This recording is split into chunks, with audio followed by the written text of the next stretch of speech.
In the summer of 1881, in a small rented room in the Swiss village of Sils Maria, Friedrich Nietzsche sat at a narrow writing table with a notebook open before him and a cold glass of water at his right hand. The light outside was alpine, clear and high, and without warmth at its edges, the kind of light that comes off mountains rather than falling through ordinary sky. He was 36 years old, and his eyesight had been failing for years, which meant he held his face close to the page and wrote in a hand that was careful, slightly cramped, pressing harder than was strictly necessary, as though the pressure alone could make the words stay. The room held a single chair, a narrow bed, a window that looked out over a landscape that was, on most days, more sky than earth. He was not writing for anyone. No publisher was waiting. No audience had been promised anything.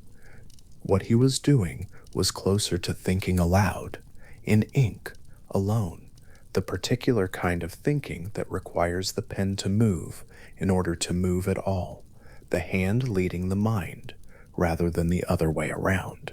And on one of those alpine mornings, with the faint sound of wind off the lake, and no other sound worth mentioning, he wrote a phrase in Latin, 2 words, or 3 if one counts the conjunction, that he would not show to anyone for another year. He wrote it down, read it back, and then did not cross it out, which meant, for him, that it was something. The phrase was Amor Fati, the love of fate. To say it quickly is to misunderstand it. The words have a plainness in Latin that the translations struggle to preserve. Amor is not admiration, not acceptance, not the polite tolerance one extends to an uninvited guest. It is love, the word the Romans used for what is genuinely wanted, what is turned toward with something that costs the person turning. And fatum is not the vague destiny of popular speech, the comforting idea that things happen for a reason. Its root is fari, the Latin verb meaning to speak or to decree, from the same root as infant, which means one who does not yet speak, and fame, which is what has been spoken about a person into the world. So fatum is something that has been said, irrevocably in a voice that cannot be recalled, about a life, about a world, about the specific arrangement of events that constitute this particular existence, and no other. Amor Fati, then, is the love of what has already been spoken, the love of what has been decreed. Nietzsche knew the weight of what he was attempting. He was not the first person to have sat with the question of how a human being stands in relation to what cannot be changed. The Stoics had been there before him, centuries before, and he had read them carefully. He knew the arguments for acceptance, the philosophical scaffolding built around the idea that to resist the order of the universe was both futile and irrational. He knew what Marcus Aurelius had written by lamplight about welcoming events as expressions of something larger and wiser than personal preference. All of that was in him, and he was not dismissing it, but he was doing something different. The difference, as he understood it, was the distance between endurance and love. To endure what cannot be changed is a posture that still contains, somewhere in its structure, the wish that the thing were otherwise. The person who endures does so with a quiet, dignified resistance coiled inside the acceptance, a refusal that has decided not to speak, but that has not been dissolved. The person who merely bears what happens is, in the most careful philosophical sense, still saying no, only more quietly than before. And for Nietzsche, the quiet no was not good enough. It was not honest enough. It was not finally alive enough. What he wanted was something harder and stranger. He wanted the love that says yes, not as a concession, but as a choice. The love that looks at everything that has occurred, the full weight of it, the suffering, and the wrong turns and the years that cost more than they gave, and finds in that totality not a sentence to be commuted, but a home to be inhabited, not resignation, not the cold peace of having stopped fighting, something warmer and more active than that, a willed orientation, an act of the whole person, something closer to the love one might feel for a landscape one has lived in so long that its difficult features have become as dear as its beautiful ones, because they are part of the same place, inseparable from what makes the place itself. He wrote the phrase down, he read it again, he left it there. 7 years later, in 1888, in one of the last productive seasons of his life, working at a pace that now had a certain driven quality to it, as though something in him understood time was short, he wrote Ecce Homo, a strange and luminous book in which he reviewed his own work, his own life, his own nature. In that book, he named Amor Fati, his innermost nature, not his aspiration, not his philosophical position. His nature, the phrase he reached for when he wanted to say what he most essentially was. The phrasing has the quality of a man who has been practicing something in private for a very long time, finally saying it out loud without embarrassment, not with pride, exactly, with the plainness of a true thing being stated. It is a considerable claim. To say that the love of fate is one's innermost nature is to say that what one is, at the center, is the orientation of affirmation, not the facts of one's biography, not the illnesses, not the lonely years in rented rooms, not the broken friendship with Wagner, not the philosophy that was largely ignored by the people of his own time. Those were the contents. The nature was the stance taken toward the contents. And the stance he was claiming was love. He had arrived at it slowly, which is the only way one genuinely arrives at anything. It was not a morning decision. It was not the outcome of a single argument that had persuaded him in an afternoon. It had been worked on, tested, put down, returned to. It appears in the Gay Science, published in 1882, in the aphorism he numbered 276, where he wrote it plainly, and for the first time for a public eye. He calls it his formula for greatness in a human being. Not wisdom, not virtue, not happiness, greatness. The word he chose for the highest thing a human being might achieve was this orientation of willed affirmation, this refusal to wish that anything had been otherwise. The aphorism in which this phrase appears is brief. It is easy to read quickly and put aside. But the listener who pauses at the word love, not bear, not endure, not make peace with, not accept, and holds the pause long enough, begins to feel the distance between those words open like a door in a wall one had believed was solid. Endurance implies an adversary that must be outlasted. Acceptance implies a settlement reached between opposing parties after negotiation. Tolerance implies a cost that has been decided, on balance, to be worth paying. Love implies none of these. Love does not outlast the adversary because love has not found an adversary. Love turns toward what is there and finds, in the turning, something to move toward. The posture is entirely different. The facing direction is entirely different. And the difference changes what the thing that is faced becomes. Nietzsche understood this philosophically, but he also understood it in the way that matters more, practically, bodily, from inside the difficulty. He did not formulate this idea from a position of ease. He formulated it from headaches that lasted for days, from eyes that strained against the light, from a body that was unreliable in its dealings with him, from a life that had by any external measure given him less than he might have reasonably expected. He did not write Amor Fati because things were going well. He wrote it because things were difficult, and he had reached the point where the only interesting question was not how to make them less difficult, but how to stand inside them with his whole nature intact and consenting. The phrase moved through his subsequent work the way a key theme moves through a piece of music, appearing, disappearing, returning in different registers. In Thus Spoke Zarathustra, it is woven into the fabric of Zarathustra's speeches and struggles, present not as a named concept, but as the animating disposition the character is always reaching toward and sometimes briefly touching. In Beyond Good and Evil, it appears as part of the broader argument against life denial, against the philosophical instinct to devalue the actual in favor of the ideal.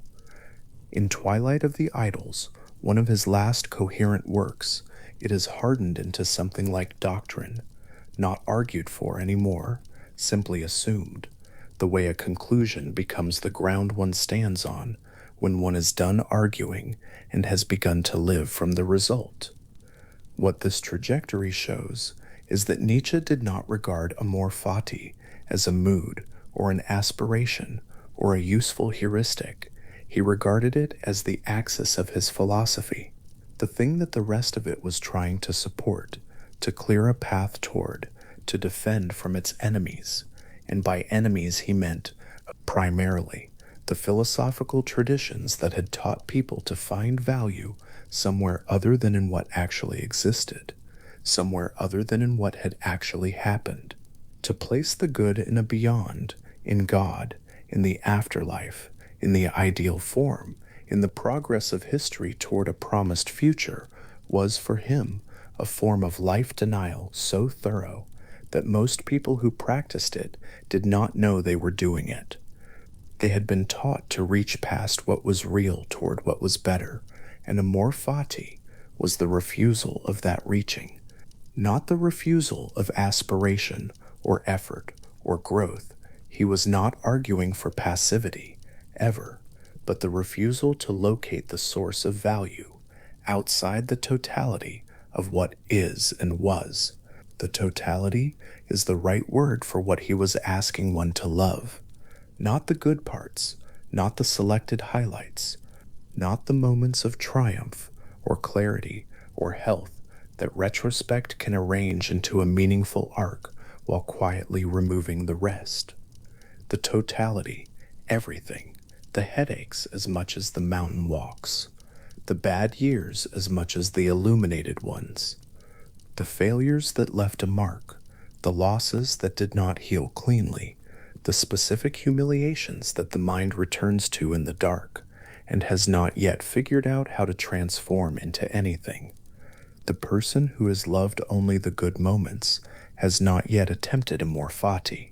The person who has managed to love the difficult parts as well, who has found a way to hold the totality in mind and not want to edit it, that person has done something, not a small thing. It is worth staying with this for a moment. The question of what it would mean to hold a whole life in mind as a single object and look at it without reaching for the eraser. Most of us do not do this.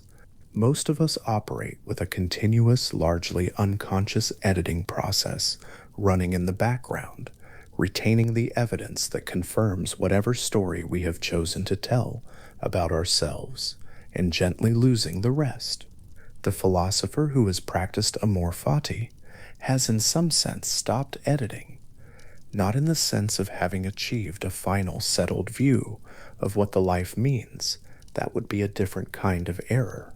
In the sense of having agreed to let the whole thing be there, present and complete, including the parts that still sting, including the parts whose meaning has not yet resolved. This is not a comfortable practice, at least not in its early stages. Nietzsche was not, by any reading of the evidence, someone for whom it came naturally. He was a man of strong preferences and considerable pride, someone who felt his rejections keenly, and whose friendships could be conducted at a heat that made their endings painful. The philosophy was not describing a temperament he was born with. It was describing a discipline he had arrived at through what looked, from the outside, like a great deal of difficulty. The formulation had been earned, and this is part of why it has the quality it has. When one encounters it honestly, it does not read like the wisdom of someone who has not suffered. It reads like the conclusion of someone who has suffered and has decided, on the basis of that specific experience, that suffering does not diminish the life it inhabits, that the difficult chapters do not compromise the totality any more than winter compromises a year. The year contains the winter is part of what the year is. To want a year without winter is to want a different year, and to want a different year is to have declined, in some fundamental way, to love the year one actually had. In the summer of 1881, sitting at his table in Sils Maria, Nietzsche was in his early middle age, philosophically at full stretch, biographically in a period of considerable isolation. He had left his professorship at Basel due to ill health. He was living modestly, moving between rented rooms in Italy and Switzerland. The Basel pension was modest. His books sold poorly. His eyesight required him to work in short bursts and rest his eyes between them, which meant that every hour of productive thought was a small negotiation with a body that did not always cooperate. These are not dramatic facts. They are simply the conditions inside which the work was done. And from inside those conditions, he wrote 2 Latin words that have, for a certain kind of reader, the quality of something long suspected finally confirmed. Not a revolution, not a system overturned, something quieter than that. The sense that a name has been given to a thing one has been circling without being able to name, and that the name, once found, makes the thing available to be worked with rather than merely experienced. Amor Fati. What has been said about this life is already said. The decree has been issued. The question that remains, the only question, in some sense, once the others have been set aside, is what posture one takes toward the words already spoken, whether one stands with closed hands or open ones. Closed hands are the older posture, they are the instinctive one. Something falls toward one, and the hands close, the arms draw in, the body contracts against what is coming. The gesture is so old that it lives below thought, below choice, in the part of the organism that responds before the mind is consulted. And there is nothing wrong with it as a physical reflex in a physical world, but as a metaphysical orientation, as the ruling stance toward the totality of what has happened and is happening and will happen, closed hands become a kind of permanent contraction, a life spent in the anticipation of blows that cannot be warded off by any amount of clenching. The open hand is what Nietzsche was reaching toward, not the hand that has gone limp, not the hand that has stopped trying to do anything. That is not the image. The open hand is active, receptive, prepared to hold what falls into it, rather than letting it fall through. The open hand is the hand of someone who has decided that what arrives can be worked with, held, felt, loved even, not because it is always what one would have chosen, but because it is what is there, and what is there is the only material one has, and the only material one will ever have. And a life spent wishing for different material is a life spent in a room that is not the room one is in. Nietzsche wrote the phrase, read it, left it. Outside his window, the alpine light was doing what alpine light does in summer, holding longer than it should, as though reluctant to conclude. The lake would have been visible from certain angles, and if he had looked up from the notebook, he would have seen mountains, sky, the particular Swiss distances that he had walked many times in those years, alone, working through the arguments in his legs and his breath before bringing them back to the page. He did not publish the phrase that day. He kept it for a year. Perhaps he was testing it against the day-to-day, running it through the ordinary friction of a life to see whether it held. That is how he seems to have worked with his most important ideas, not announcing them until they had been lived with long enough to be known rather than merely believed. The difference between knowing an idea and believing it is the difference between the weight of something and its description. Belief is light. Knowing has texture, resistance, the warmth of something that has been handled. When it appeared in the Gay Science in 1882, in the aphorism he numbered 276, it arrived without fanfare or extended argument. He stated it as a formula. He stated it as the formula for greatness in a human being.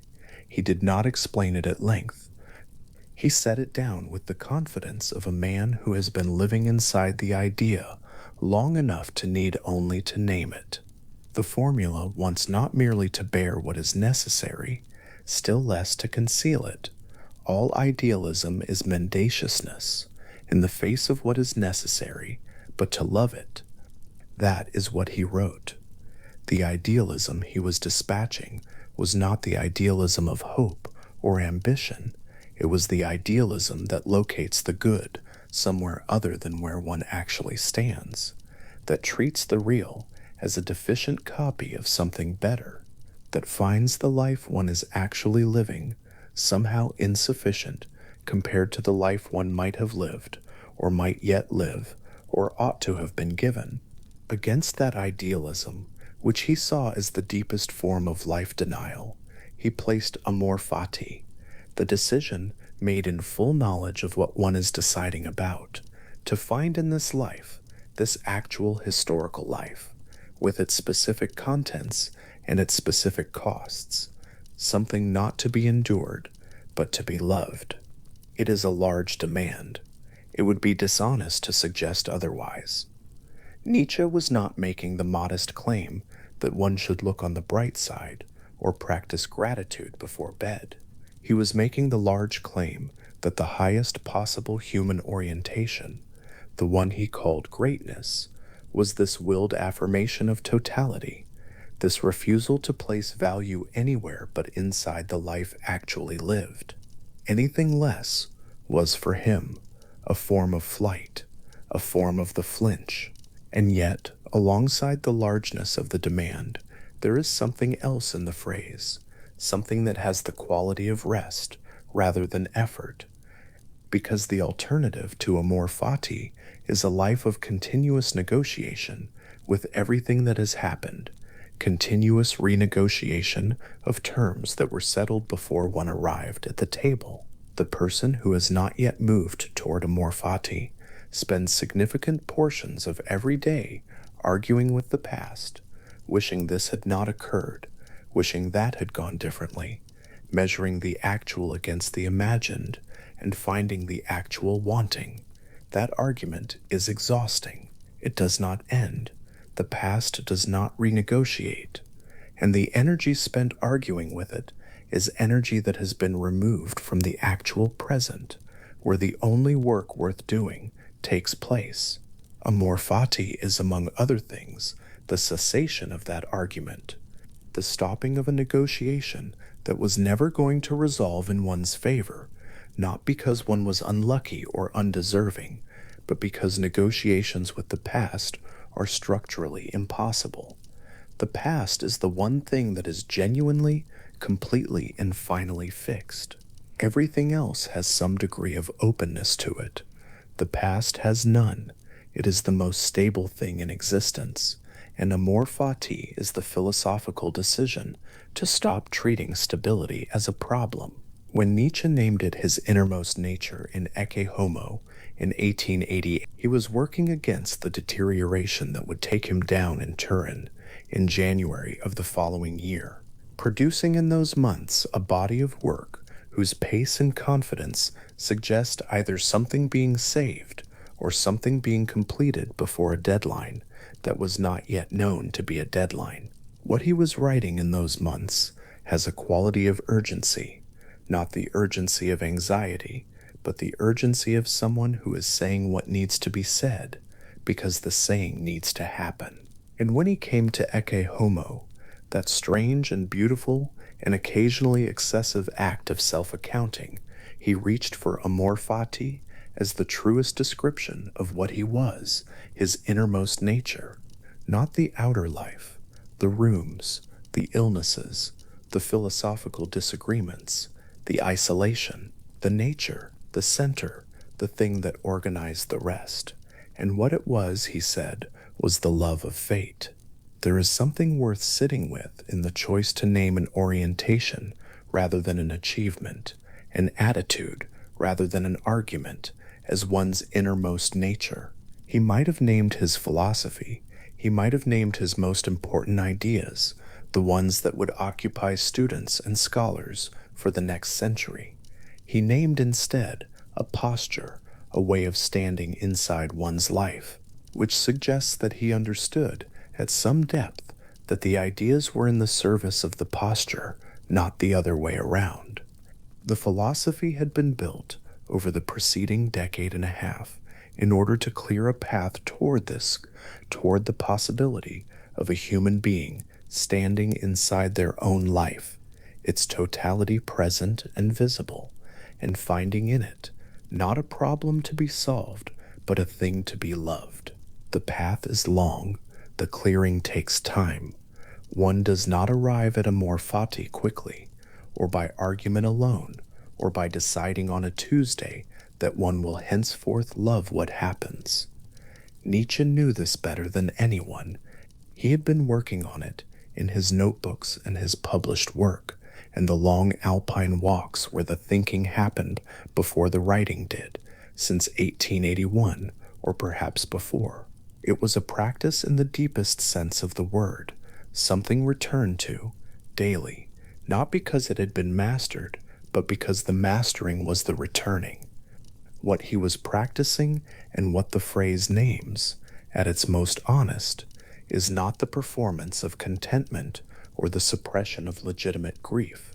A life without grief would not be a life worth affirming. What he was practicing was something more careful, the capacity to hold the full weight of what had happened, the grief included, the loss included, the wrong included, and to find in the holding not diminishment, but the texture of a real life. The grief is real, the loss is real, the wrong is real, and the life that contains them is also real, and also whole, and also, when held with open hands rather than clenched ones, something that admits of love. Open hands, not the hands that have given up, not the hands that have gone slack with resignation, or with the exhaustion of having fought too long against something unmovable. Open hands in the sense of prepared to receive, prepared to hold what arrives without immediately organizing it into what should have been different, without measuring it against the preferred version that exists only in the mind. Hands that have decided, as an act of orientation rather than mood, that what falls into them is the life, and that the life, its full weight and texture present, is not to be endured, but to be held. The summer light in Sils Maria in 1881 would have lasted very long. The evenings up there are extended affairs, the light staying past when it seems it should have gone, the mountains holding it longer than seems possible, the lake below doing whatever still water does with light at the end of a day, gathering it, softening it, giving it back slightly changed. Nietzsche would have worked for as long as his eyes permitted, then rested, then perhaps walked, then returned to the notebook or taken up a book. The ordinary texture of a working day, unremarkable except for what it was producing, a phrase, a formula, a way of standing inside a life. He wrote it down. He did not cross it out. And the question it puts to anyone who encounters it honestly, not the abstract encounter, but the genuine one, in which one actually holds the totality of one's own life and mind, and sits with the question of what posture to take toward it, is not a question that asks for an answer tonight. It asks only to be held, not answered, not resolved, held like something in open hands, with the warmth of a genuine inquiry and the stillness of not needing to arrive anywhere before morning. What Nietzsche found at that writing table in the Alpine summer was not a consolation. He was not interested in consolations. He found something harder and quieter than that. The recognition that the two words he had just written were not describing a future aspiration, but naming the only real relationship available to a human being with respect to the life already lived, not bearing it, not outlasting it, not improving on it, retrospectively, by finding the lesson in the suffering or the gift inside the loss, simply, plainly, without performance or arrival, without the need for the past to be other than it was, loving it, holding it, keeping the hands open and the grip loose and the orientation warm, as a person holds something they have chosen to keep, not because it is without weight, but because the weight of it is finally theirs. Somewhere near the Danube frontier, in the year 170 of the Common Era, a man sits inside a military tent with a lamp burning low beside him. The sounds of the camp come through the canvas in a muffled, irregular way, a horse shifting its weight, voices distant and unintelligible, the occasional creak of leather equipment. The man is the Emperor of Rome. He is also, by every account of his days, exhausted. What he is doing at this hour is not composing a treatise, he is not writing for an audience, and he is not building an argument for posterity. He is writing to himself, in Greek, the same kinds of reminders a person leaves on a windowsill before a difficult day, small, precise, repeated, and what he is writing over and over in different forms is this, that whatever happens, the right response is not resistance. Marcus Aurelius returned to this counsel the way a tongue returns to a sore tooth, not because it was comfortable, but because it was necessary, and because the necessity did not seem to diminish with repetition. He was a man who commanded legions and administered an empire of 40 million people, and the thing he found most difficult was the interior work, the steady, unglamorous task of receiving the day's contents without flinching, without insisting that they be otherwise. The meditations are not a record of success at this task. They are a record of the attempt. Book after book, year after year, campaign after campaign, the same themes return. Do not let what is outside you disturb what is inside you. Do not rail against what cannot be changed. Welcome even the things you did not ask for, because they are expressions of a rational order far larger than your own preferences. What Marcus was drawing on when he wrote those notes was not his own invention. It was a tradition that had been in formation for nearly 5 centuries, a body of thought about the right relationship between the human will and the events that arrive unbidden in a human life. That tradition had taken shape in Athens, in a school founded by a man named Zeno of Citium, who had reportedly turned to philosophy after being shipwrecked and losing everything he owned. Whether or not the story is precisely true, it has the quality of all origin stories that survive. It captures something essential about what the philosophy was for. The school he founded would come to be known as Stoic, from the Stoa Poikila, the painted porch in Athens where Zeno's students gathered to hear him speak. By the time Marcus was writing, the Stoic tradition had been developing for roughly 500 years, absorbing and refining its central insights across generations of thinkers. The core of what it had built was a careful account of what a human being actually controls and what remains entirely beyond any human being's reach. This distinction, which sounds simple stated plainly, turns out to be enormously difficult to hold in practice, because the mind has a very strong habit of believing it can alter what it cannot, and the suffering that follows from that belief is both predictable and persistent. The Stoics were, in this sense, students of a particular kind of human error, the error of treating the world as though it were obligated to cooperate. Epictetus knew that error intimately. He had been a slave. He had been owned, which means that the gap between what he wanted and what he was permitted to have was not a philosophical problem, but an actual daily fact of his life. The permanent limp he carried, from an injury sustained during his enslavement, accounts differ on the exact circumstances, was a piece of knowledge carried in the body. He had learned, not abstractly but through the specific pressure of lived experience, that there are things one cannot change, and that the question of what to do with that fact is the central question of how to live. When he eventually gained his freedom and established his school in Nicopolis, in what is now northwestern Greece, he did not begin with cosmology or with logic. He began with a distinction that was both philosophically foundational and practically immediate.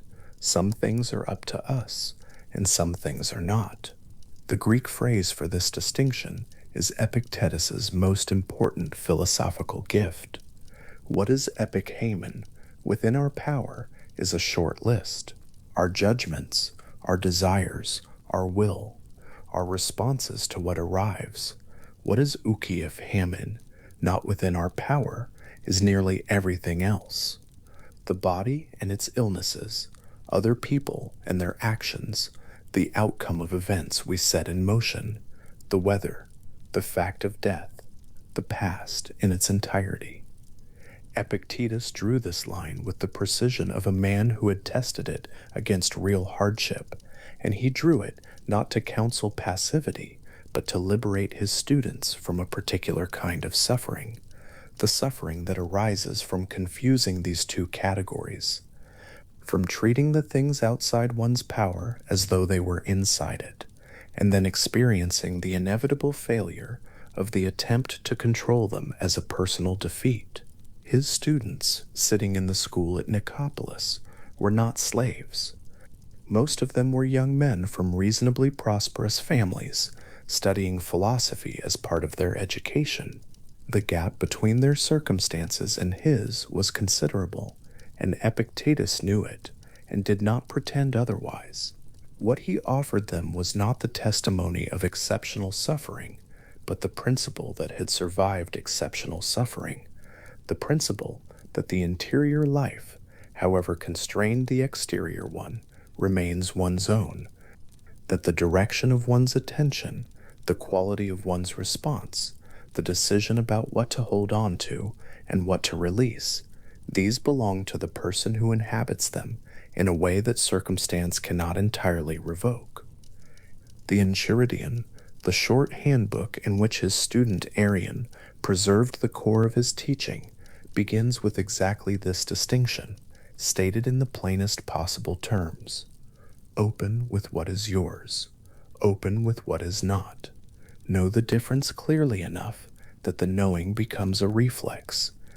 The simplicity of the instruction is, in itself, a philosophical position, the view that the difficulty of the Stoic practice lies not in its complexity, but in the consistency of the effort required to do it, day after day, against the grain of habits that run very deep. Before Epictetus, before Marcus, before even Zeno, there was the philosophical scaffolding that made the Stoic account of fate possible. Chrysippus, who became the third head of the Stoic school in Athens, and who wrote, according to ancient sources, an enormous number of books, none of which have survived complete, spent a great deal of his effort working out the cosmological underpinning of Stoic ethics. The question he was answering was this: if one is counseled to accept fate, one needs a reason, not merely the practical reason that resistance is often futile, but a metaphysical reason, a reason rooted in the nature of what fate actually is. What Chrysippus developed was a picture of the universe as a single, continuous, rationally ordered system. He used the word logos, the Greek term for reason, for word, for the rational principle underlying reality, to describe the immanent intelligence that runs through everything that exists. The universe, on his account, is not a collection of separate things, but a single organism, and the logos is its animating intelligence, the way reason is the animating intelligence of a thinking being. Fate, what the Stoics called hymarmene, is not something imposed on this organism from outside. It is the expression of its own internal order, the unbroken chain of causes that flows from the logos and constitutes everything that has ever happened and everything that will happen. Chrysippus asked his students to trace the thread of cause and cause backward through history, not to a random beginning, but to the first cause, the original movement of the logos through matter, and then forward through every event that followed, each one connected to the next by the rational necessity of a system that operates according to its own coherent laws. The thing a person experiences as misfortune, the event that arrives without being invited and refuses to fit the shape of what was wanted. This event, on Chrysippus's account, is not a rupture in the fabric of things. It is part of the fabric. It was always part of the fabric.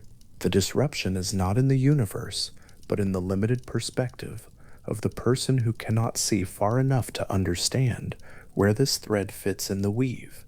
The Stoic concept of sympathia follows from this picture. If all things are part of a single rational organism, then all things are related, not loosely, not metaphorically, but through the shared substance of the pneuma, the breath or spirit that the Stoics understood as the active rational principle interpenetrating all of matter. What this means philosophically is that the individual event and the whole of existence are not separate objects that happen to be placed beside each other. They are continuous. The ache of a particular afternoon, the shift of the wind, the outcome of a distant war, these are all part of the same body breathing. To resist one of them is, in a precise Stoic sense, to resist oneself. In a Stoic lecture hall, the word sympatheia would move through the room as the teacher placed it carefully into a sentence. A student might be asked to sit with the idea that there is no clean boundary between his own condition and the condition of everything that surrounds him, that the anxiety he carries and the disorder outside, and the events that did not go as planned are not separate categories of experience, but aspects of a single unfolding that his reason is equipped, however imperfectly, to follow. The teacher was not asking for resignation. The Stoics were not counseling the withdrawal of engagement from the world. They were asking for something more difficult, the ability to remain fully in the world, fully responsive to its demands, while releasing the insistence that it be different from what it is. Marcus Aurelius, in his tent near the Danube, was trying to do this. He was not always succeeding. The Meditations record the effort of a man who knew the philosophy, had been trained in it from his youth, and still found it necessary to remind himself, at the end of long and difficult days, of its central counsels. There is something in the repetition of those reminders that is more honest than any completed philosophical treatise, the acknowledgement that knowing the argument does not settle the matter, that the work of bringing one's responses into alignment with what one knows is daily work, the kind that is never finally done. In one of the later books of the Meditations, Marcus writes that one should love what fate brings, not merely tolerate it. The phrasing is careful. He does not say that difficult events should be pretended away, or that pain should be denied, or that the outcomes of campaigns and policies and personal losses should be greeted with false serenity. He says that the rational person, understanding the nature of what fate is and where it comes from, will come to find in it not only necessity, but something worth embracing. The Stoic cosmos is good, ordered by a rational principle that guarantees, even when the particular event looks like disorder, that the whole is moving in the direction of the logos. To accept that, to welcome it, is not submission, it is alignment. It is the act of a person who has understood something important about the relationship between their own reason and the reason of the universe, and has chosen to stand in that alignment rather than against it. The question of how much comfort that picture actually provides is one the Stoics themselves were aware of. Not every student was persuaded that the logos was benevolent, or that the suffering of the particular life was adequately explained by the order of the whole. The philosophy was not designed to be easy, it was designed to be honest, and the honesty required acknowledging that one's own vantage point is too limited to assess the rationality of what one is experiencing from within a single human life. The Stoic counsel is not that things are secretly fine.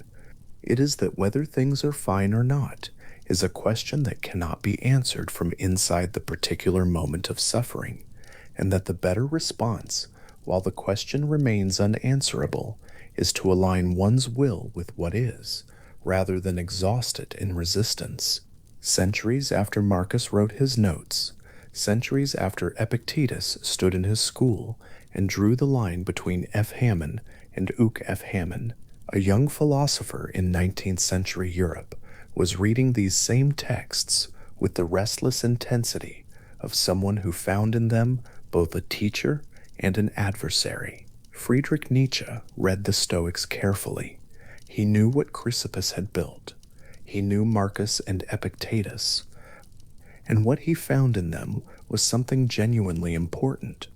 The recognition that how one relates to what has happened is a matter of philosophical consequence, not merely a personal temperament. The Stoics had gotten something right that most people spend their lives getting wrong.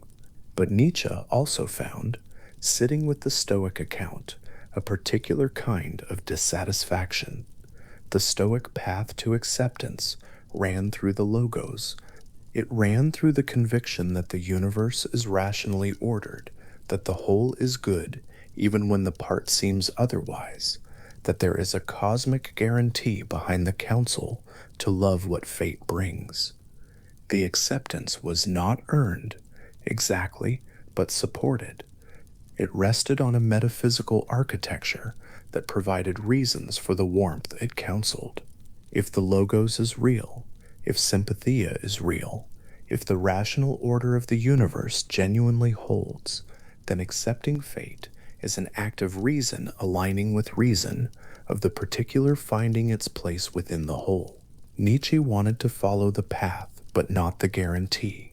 He was writing in an era when the metaphysical architecture the Stoics had taken for granted had come under pressures it could no longer withstand, when the inherited picture of a rationally ordered universe, watched over by a benevolent reason, had grown difficult to inhabit. He had looked at the cosmos and had not been able to find, with confidence, the logos Chrysippus had described.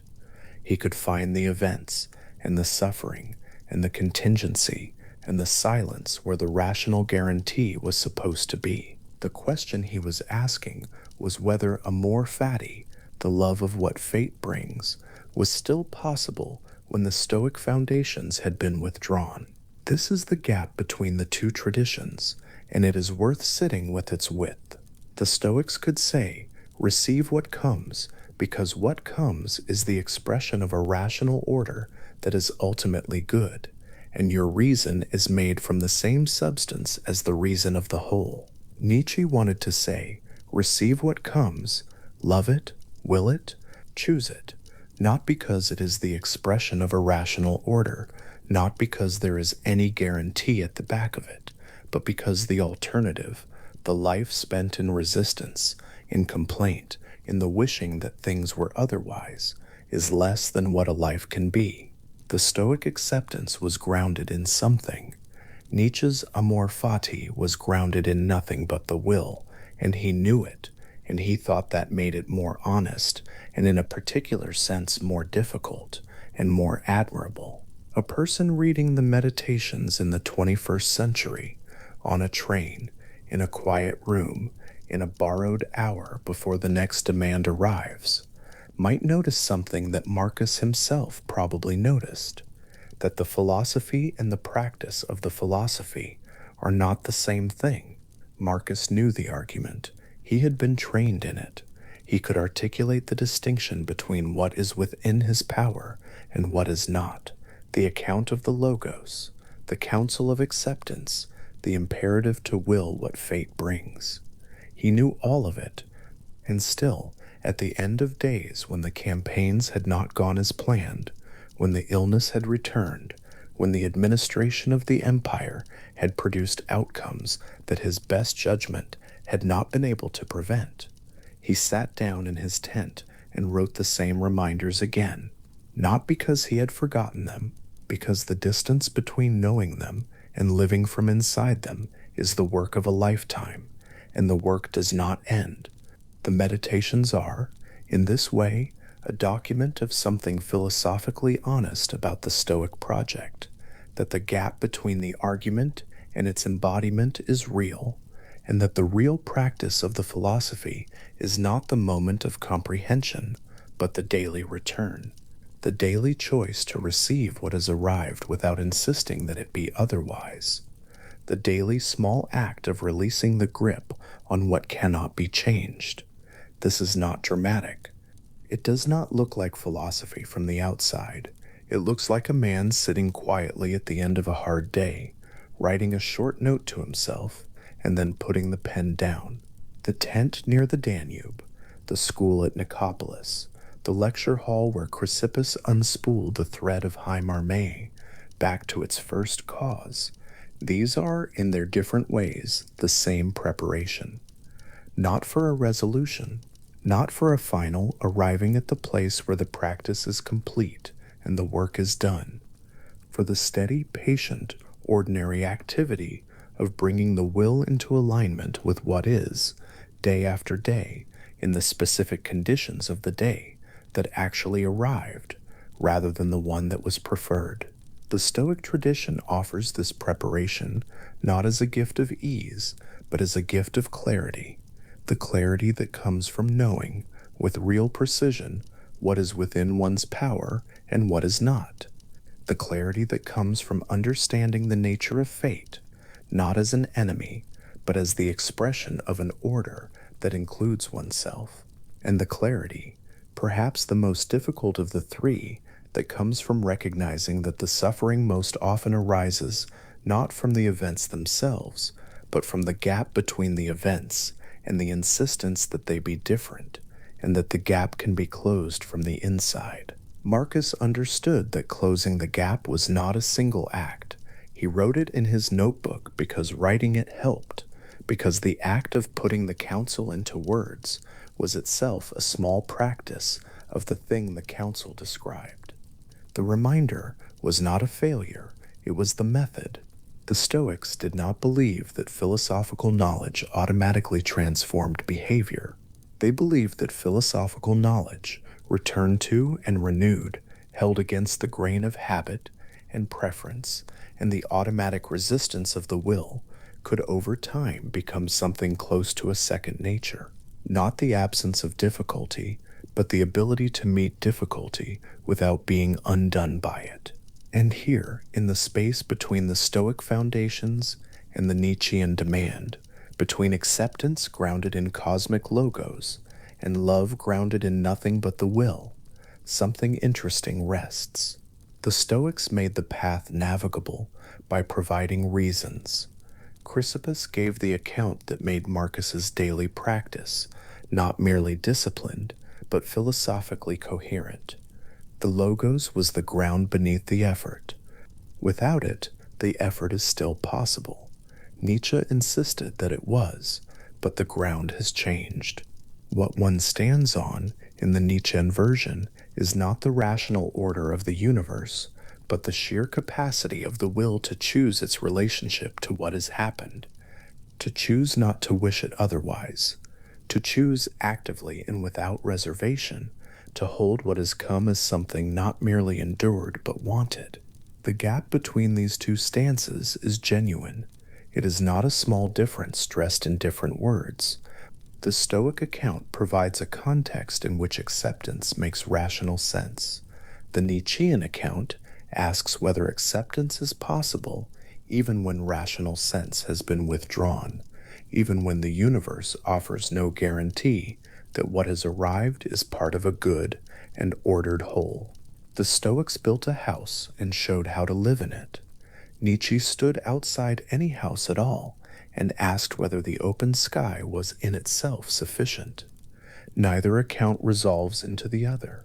They are distinct responses to the same underlying fact of human experience, that life brings what it brings, that much of what it brings cannot be changed, and that the question of how to receive what cannot be changed is among the most consequential questions a person can ask. The Stoics answered it with a picture of the cosmos. Nietzsche answered it with a demand of the will. Both answers take the question seriously. Both answers have kept company with people through very difficult circumstances, and both have been found by those who have sat with them long enough, not comfortable exactly, but livable.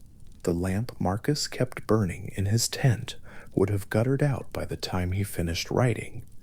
He would have folded the notebook or set it aside, and whatever the night brought after that, the particular sounds of the camp, the weight of the campaign, the knowledge of what the next day would require, he would have carried it alongside the words he had just written to himself, not as proof that the words worked, but as evidence that the practice continued, which was, for him, sufficient. The practice continuing was itself the thing, not arrival, but return, not resolution, but the patient, unglamorous daily act of coming back to the line between what is his and what is not, and standing on the right side of it as steadily as he could manage. The tradition that Marcus inherited and Epictetus embodied and Chrysippus had labored to build was not a tradition that promised peace. It promised something smaller and more honest than that, a clearer relationship to what cannot be controlled, a steadier habit of receiving what arrives, and the specific quiet liberation that follows from finally knowing the difference between what the will can reach and what it cannot. That liberation, not dramatic, not permanent, requiring constant renewal, is what Marcus was writing toward in his tent. It is what Epictetus was teaching in his school. It is what the tradition, in all its patient centuries-long accumulation, had been building toward. Not a destination, but a posture, a way of standing in the world that is available in principle to anyone willing to do the daily work of returning to it. Nietzsche would inherit this posture and push it further. He would keep the demand for love rather than mere tolerance, the insistence that the relationship to fate be active rather than passive, the recognition that the quality of one's orientation toward what has happened matters more than the events themselves. What he would release, or rather, what he would refuse to rely on, was the cosmic guarantee, the logos, the sympathia, the rational order at the back of everything. He wanted the love without the assurance. He wanted Amor Fati without the net. Whether that is more honest or simply more difficult is a question that does not resolve quickly. The Stoics would have argued that love without reason is unstable, that the practice requires a foundation the intellect can stand on. Nietzsche would have argued that a love dependent on a guarantee is not fully itself, that the genuine love of what has happened must be willing to love it even in the absence of any promise that the loving makes sense. Both arguments are serious. Both rest on something real about the nature of acceptance and the nature of will. What remains in the quiet between those two positions is something that belongs to neither school entirely. The recognition which Marcus reached in his way and Epictetus in his, and Chrysippus in his, and Nietzsche in his, that the relationship between the self and what fate brings is not fixed, that it can be cultivated, that the person who receives what arrives with open hands is not the same kind of person as the one who closes against it, and that the difference between them is not a matter of temperament or luck, but of practice, slow, daily, unremarkable practice, the kind that happens in tents and in schools and at small desks in spare alpine rooms, the kind that leaves behind notebooks full of reminders that a person kept needing to write down. The Stoic tradition prepared the ground for a conversation that has continued long after its own terms were modified and challenged and partially set aside. It prepared the ground not by solving the problem of fate, but by taking it seriously enough to build a careful, honest, sustained account of what the relationship between a human will and an unwilling world might look like at its best. That account, with its distinctions and its cosmology and its practical daily counsels, sits now in the long history of the question, like something settled, not settled into certainty, but settled into the permanent availability that comes from having been thought through with patience and with rigor and with the particular honesty of people who were not just thinking about these matters, but living inside them in tents and in schools and in the complicated daily business of being alive in circumstances they had not chosen, doing the work that the philosophy asked of them, one day at a time. Nietzsche wrote aphorism 341 of the gay science in a particular way that most writers would not have chosen. He did not open with an argument. He did not offer a definition or a premise or a proof. He opened instead with a staging, a setting, a time of night, and the time he chose was not morning, not noon, not the productive afternoon of a working philosopher, but the loneliest midnight, the hour when the walls of a room feel closer than they do by day, and the ordinary defenses of a life have gone quiet. The decision to place the idea there, in that particular darkness, was not incidental. It was the argument, or at least the beginning of it.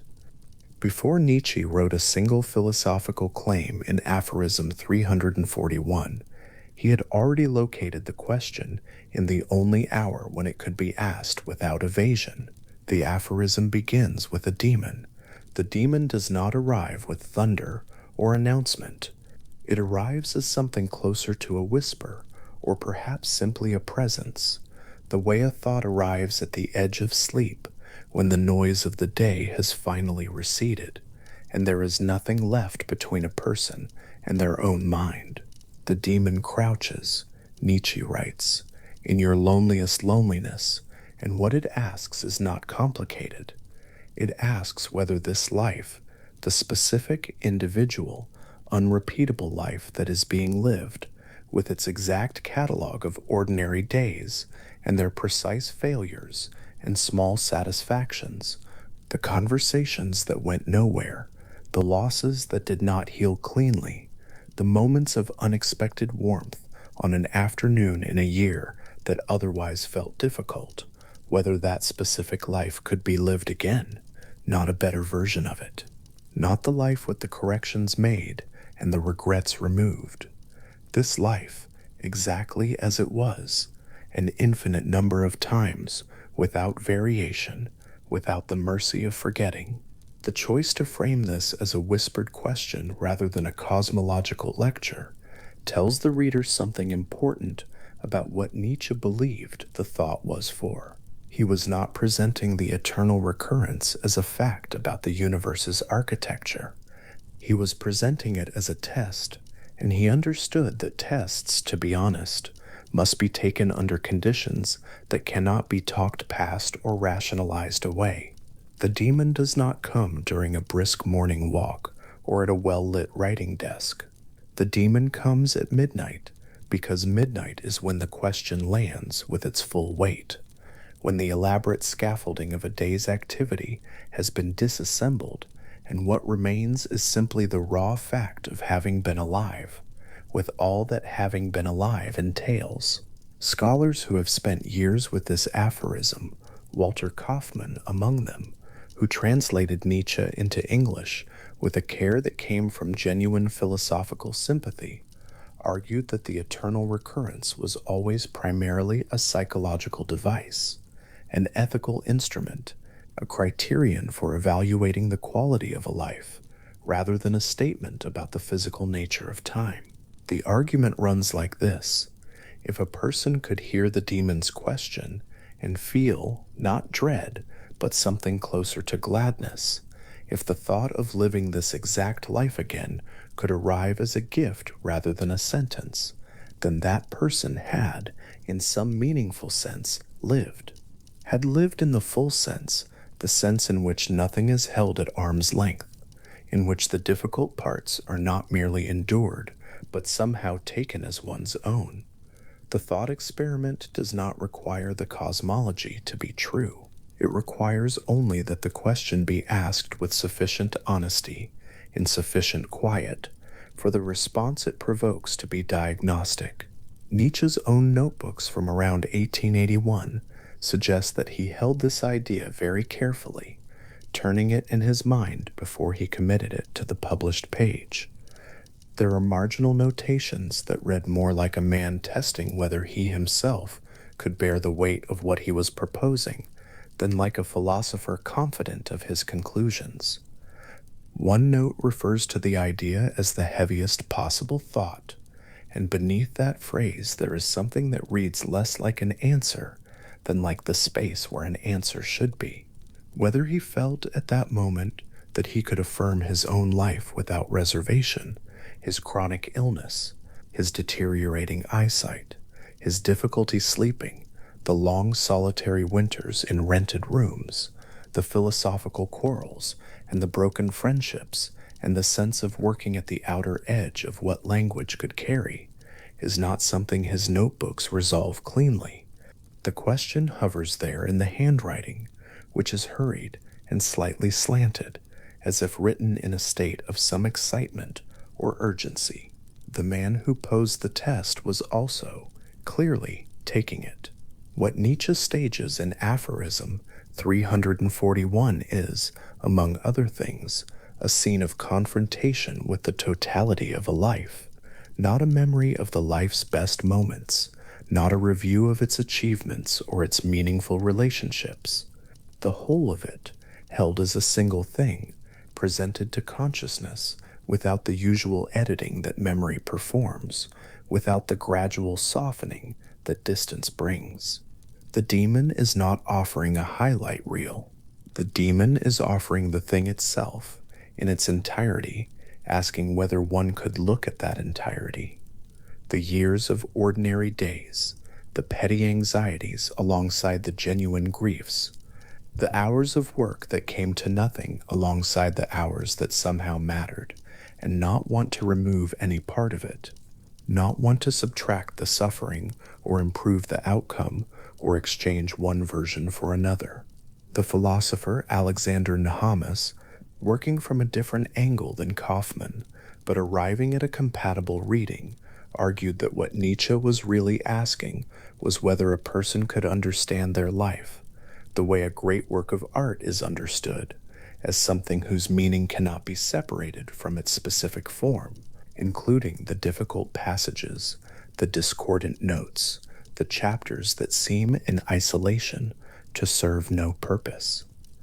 A great novel cannot be improved by removing its hardest sections. The hardest sections are often precisely where its meaning is located, the passages that make the resolution mean something, that give the whole its particular weight and texture. Nehamas's reading places Amor Fati in the same philosophical territory as the eternal recurrence. The love of fate and the willingness to live it again are finally the same orientation, described from two different angles, the way a single room looks different depending on which door one enters through. In the years after the first publication of The Gay Science in 1882, Nietzsche returned to the eternal recurrence in Thus Spoke Zarathustra, and what is notable about that return is that he did not present it there as a bright discovery or a triumphant philosophical conclusion. He presented it as a burden, something Zarathustra himself could not carry lightly. There is a passage in which Zarathustra falls ill under the weight of the thought, retreats to his cave, lies still for days, attended only by his eagle and his serpent, the two animals whose qualities, the eagle's far sight, the serpent's patient coiling, mirror something of the thought itself, the long view and the long patience that are required to hold it without being crushed. Zarathustra does not emerge from that illness having resolved anything. He emerges still carrying the thought, but differently, the way a person can carry something heavy for a long time and eventually find that the muscles have built themselves around the weight, that the burden has not been eliminated, but has been incorporated, has become part of the body rather than something imposed on it from outside. The detail of Zarathustra's illness is worth holding. Nietzsche could have presented his alter ego as simply receiving the idea with joy, affirming it without struggle, demonstrating through Zarathustra the correct philosophical response to the demon's question. He chose not to. He chose instead to show the struggle, the prostration, the days of stillness, while the thought worked itself through. The implication seems to be that the affirmation that emerges on the other side of that struggle is of a different and more genuine kind than the affirmation that would have come without it, that the love of fate that asks nothing of a person is a different thing, philosophically and humanly, from the love that has been earned through the actual difficulty of holding one's life as a whole and not turning away from what it contains. Outside the cave in Zarathustra, the eagle circles and the serpent coils, and neither of them offers comfort in the ordinary sense. What they offer, in their quiet animal patience, is something closer to accompaniment. They do not tell Zarathustra the thought will become lighter. They do not suggest that the heaviness is temporary or that a resolution is approaching. They are simply present, continuing to be what they are, the eagle still watching with its far sight, the serpent still patient in its coiling, while the man inside does whatever work the thought requires.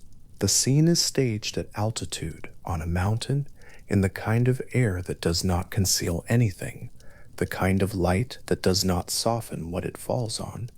There is something in that altitude, that clarity, that seems to belong to the nature of the question itself. Nietzsche's placement of the eternal recurrence within a narrative framework, within the structure of a story about a figure named Zarathustra who speaks in parables and walks among mountains and eagles, was not an accident of genre or a retreat from philosophy into literature. It was, in a sense, the most accurate vehicle available for an idea whose force was not primarily logical but existential, an idea that depends for its effect on being genuinely felt rather than merely understood, cannot reach its full weight through the form of a treatise or an academic argument. It needs the staging, the midnight demon, the mountain cave, the animal companions, the illness, the long recovery. It needs the texture of an encounter, the sense that something real and demanding has arrived and asked something difficult and is still waiting in the room for an answer. The question Nietzsche's demon asks is, at its most precise, a question about affirmation, not about happiness, not about contentment, not about the philosophical measure of a life that has contained more pleasure than pain or more success than failure. Affirmation is a different thing from all of those. It means something closer to the act of saying yes to the totality of what has been, not despite its difficulty, but including its difficulty, not by reframing the painful parts as secretly good, but by refusing to separate the parts from the whole, by refusing the surgery that would cut away what one wishes had not happened, and leave a life that is cleaner, but also inevitably diminished, thinner, less itself, robbed of the specific density that suffering and loss and failure give to the years that contain them. There is a quality to genuine affirmation that is different from both optimism and resignation. Optimism requires a belief that things will improve, that the future will be better than the past. Resignation requires only the exhaustion of opposition, the giving up on wanting things to be otherwise. Neither of these is what the demon's question is testing for. The demon's question is testing for something that does not need an improved future and has not simply run out of the energy to resist the past.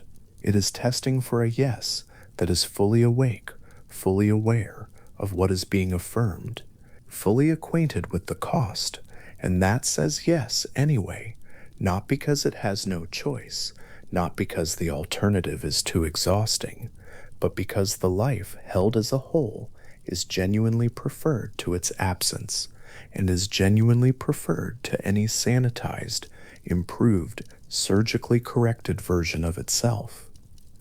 The placement of the question at midnight, at the loneliest loneliness, points towards something that daylight tends to conceal. The structure of an ordinary waking day is in many ways a structure of avoidance, not conscious or deliberate avoidance, but the kind that is built into the form of activity itself, into the way tasks and conversations and small decisions fill the hours so completely that there is rarely a space in which the full weight of one's life can be felt. The commute, the meeting, the meal, the brief conversation with someone in a hallway, the list of things to do, and the list of things not yet done.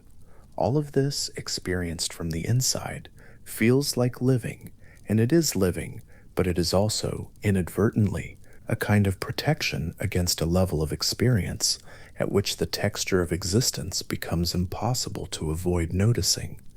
The demon comes at midnight because midnight is when the protection falls away, when the tasks have been set down and the conversations have ended and the noise of the day has gone quiet. What remains is the specific quality of having been alive in this particular body, in this particular life, with these particular losses and these particular comforts.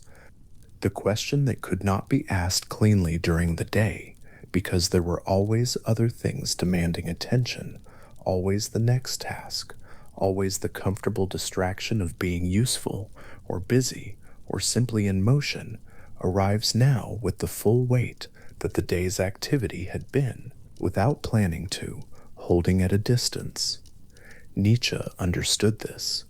He understood that the question of whether one could affirm one's life was not a question that could be answered at a desk in the afternoon with a clear head and a cup of coffee. It was a question that had to be asked in conditions where the ordinary self-defenses were no longer available, where the clear-headed rationalizations that make the difficult parts of a life feel manageable during the day had gone quiet, where what remained was simply the unmediated fact of this life, this specific unrepeatable accumulation of years and choices and accidents and encounters held in the dark without commentary, without the interpretive frame that daylight and activity provide. The demon in this reading is not an external tormentor. The demon is the part of consciousness that becomes audible only in the quiet, the voice that knows everything, that has access to the full record, that cannot be distracted or placated, that will not accept the softened version or the improved memory. What the demon whispers is simply the truth of the life as it was, without revision, and the question it asks is whether that truth, received without modification, is something that can be held with love rather than merely with endurance. The difference between endurance and love is the same difference Nietzsche identified in the contrast between the Stoic practice of acceptance and his own concept of amor fati. To endure something is to bear it, to keep going in the presence of it, to not be broken by it, which is already a considerable achievement, and which Nietzsche did not dismiss as worthless.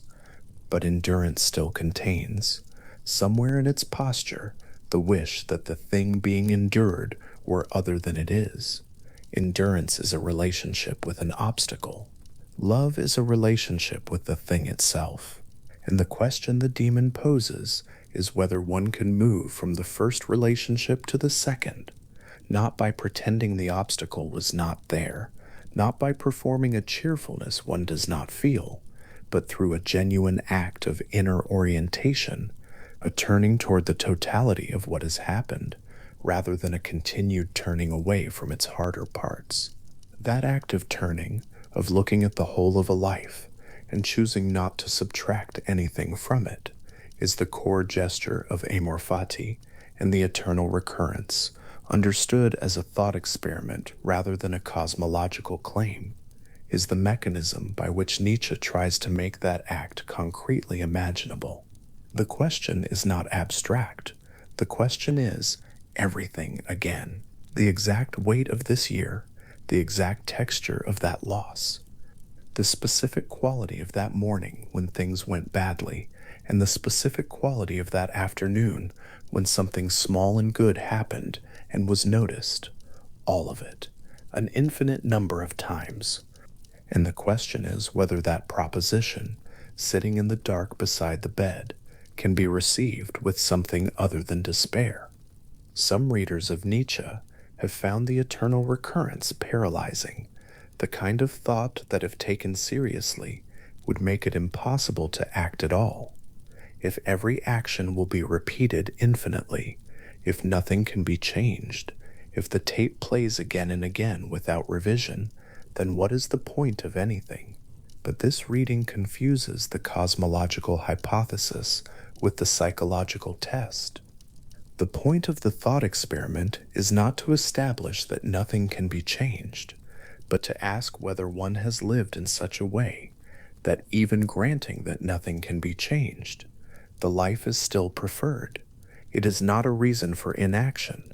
It is a criterion for the quality of a life already being lived, a measure of whether one is in fact living in a way that one could affirm with full awareness of the cost. Kaufmann, who spent much of his career arguing for a Nietzsche who had been widely misread, more humane, more precise, more philosophically careful than the distorted versions that had been put to various uses by people who had not read him closely, always returned to this point. The eternal recurrence is not a metaphysical horror, it is an ethical instrument.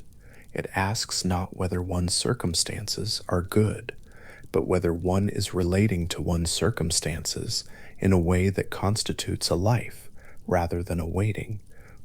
Whether one is, in the language that belongs to Amor Fati, loving what is happening rather than enduring it while hoping for something else to arrive. The question rests in the dark without urgency. It does not demand an answer tonight. It has been resting in this dark, or in a dark very much like it, for a long time, in the notebooks of 1881, in the published pages of 1882, in the long evenings Nietzsche spent in rented rooms in Sils Maria and Nice and Turin, asking it of himself, in the years when his health was failing and his work had not yet found the readers it would eventually find, in all the subsequent years when other people carried the question into their own particular darknesses and sat with it in their own particular quiet. The question is patient. It has always been patient. It asks, and then it waits, and it does not become less honest with the waiting. The demon's question, held without the pressure of resolution, has a quality that is worth noticing. It is not, at its root, a frightening question. The sense of weight that attaches to it comes not from the question itself, but from the honest inventory it requires. the turning toward the full record of one's days, including the days one would have preferred to go differently. The question is not asking whether the life was good enough by some external standard, not asking whether enough was achieved, or whether the right choices were made, or whether the balance of pleasure over pain reached whatever threshold might be required for a life to count. The question is simpler, and in its simplicity, more honest than any of those other measures. The question is only, could one hear, in the dark, that all of it will happen again, and feel, at the bottom of that hearing, something that is not despair, not necessarily joy, not necessarily relief, not the bright affirmation of a life that has been exactly as one would have wished. Something quieter than that, something more like the feeling of a hand that has been holding something for a very long time, and that instead of setting it down, closes a little more gently around it. Not tighter, not with the grip of someone afraid of losing it, but with the specific quality of a hand that has decided, without drama, that what it is holding is worth holding. Zarathustra comes down from the mountain eventually. The illness passes, or does not pass but becomes livable, and he emerges from the cave into the clean alpine air, the eagle still circling, the serpent still coiled at his feet, and he begins to speak again. What he speaks is not a resolution. He has not solved the problem of the heavy thought, or arrived at a place where it no longer weighs what it weighs. He has arrived, instead, at a way of carrying it that does not require it to be other than it is. The eagle circles, the serpent coils, the mountain does not change its shape. The thought experiment, understood fully, is not about whether one can force oneself to feel joy about suffering or manufacture enthusiasm for the parts of a life that cause genuine pain. That reading mistakes performance for philosophy. The thought experiment is about orientation, the difference between living in a relationship of latent resistance to one's own existence, always with some part of oneself angled away from what has happened, and toward some improved version that did not materialize, and living in a relationship of genuine presence to the life as it is, neither softening its difficulty nor amplifying it, but holding it at the distance that allows it to be seen clearly, which is, in the end, the only distance from which it can be loved. The demon of aphorism 341 does not need an answer. The demon only needs the question to have been heard, and the hearing of it, genuinely, without evasion, in the honest dark where the day's familiar defenses have gone quiet, is already the beginning of something, not a resolution, not a conclusion, something less dramatic and more durable than either, the kind of beginning that does not announce itself, but simply continues, quietly, in whatever comes next. The night presses gently at the window. The room is still. The question that Nietzsche placed at the loneliest midnight asks nothing further. It has been asked. It has been heard. It remains here now, in the specific quiet of this particular hour, not as a demand and not as a burden, but as a kind of companion, patient, unhurried, entirely at home in the dark, asking nothing more than that the life it asks about be held, for a moment, as a whole. That holding, without the wish to remove anything from what is held, is perhaps as close as a person comes, on an ordinary night, to the thing the demon was pointing toward, not the grand philosophical affirmation of a life fully understood, not the triumphant yes of a Zarathustra who has emerged from his cave and found the heavy thought transformed into something light, something more modest, more human, more available to the specific conditions of a night like this one, the warmth of a room, the end of a day that was what it was, the quiet that gathers when the talking and the moving and the managing have all been set down. The question settles, unhurried, into the space between wakefulness and whatever comes after it. It carries no urgency and requires no answer tonight. What it carries instead is a kind of permission, the permission to let the day have been exactly what it was, without revision, without the wish that it had gone differently, without the low persistent effort of trying to hold the difficult parts at arm's length while reaching past them towards something better. All of that effort, which is considerable, which runs quietly through most waking hours without being noticed as effort, can be set down now. The question rests.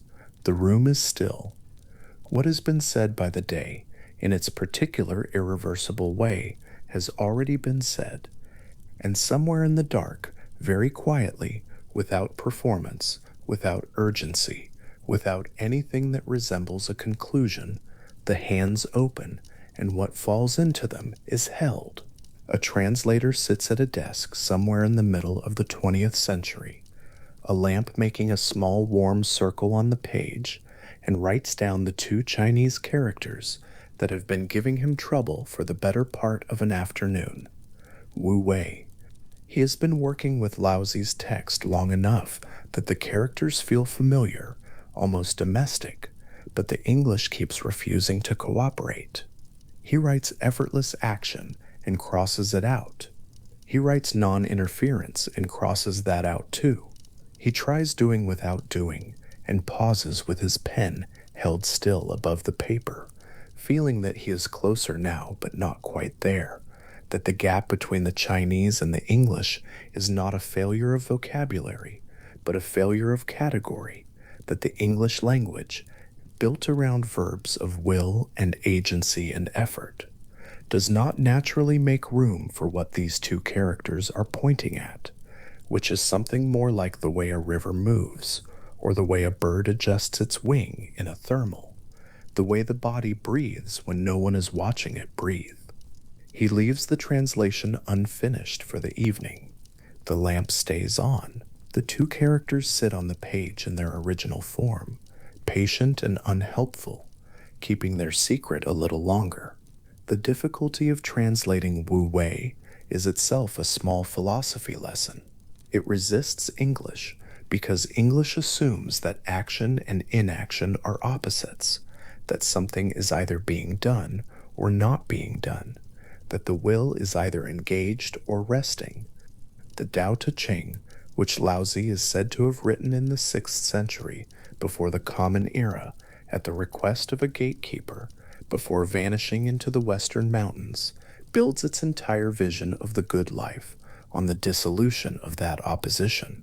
The Tao, the way, the underlying current of all that is not a thing to be seized or directed. It is a flow to be entered, a rhythm to be matched, and Wu Wei names the quality of a person who has matched it so precisely that their actions leave no friction, no resistance, no trace of the effort by which they were made. Not passivity, not withdrawal, something far more demanding than either a complete attunement to what is already unfolding, a willingness so total that the distinction between the person and the event ceases to announce itself. Laozi wrote, in one of the most translated phrases from the text, that the sage acts without acting and teaches without speaking. The translation problem is already visible there. Without acting sounds like stillness, but the sage in the Tao Te Ching is not still. The sage rules, builds, moves through the world, raises children, and bends wood, and pours water into cups. What is absent is the grasping. What is absent is the insistence that the wood bend faster, that the water pour more elegantly, that the cup hold more than it holds. And what fills that absence is not emptiness, but an extraordinary quality of attention, the quality of someone who is not fighting what is happening, who has found in what is happening the precise shape of what they needed to do, who has come to love what arrives, not as a consolation for the loss of something better, but as the thing itself, irreplaceable, exactly right.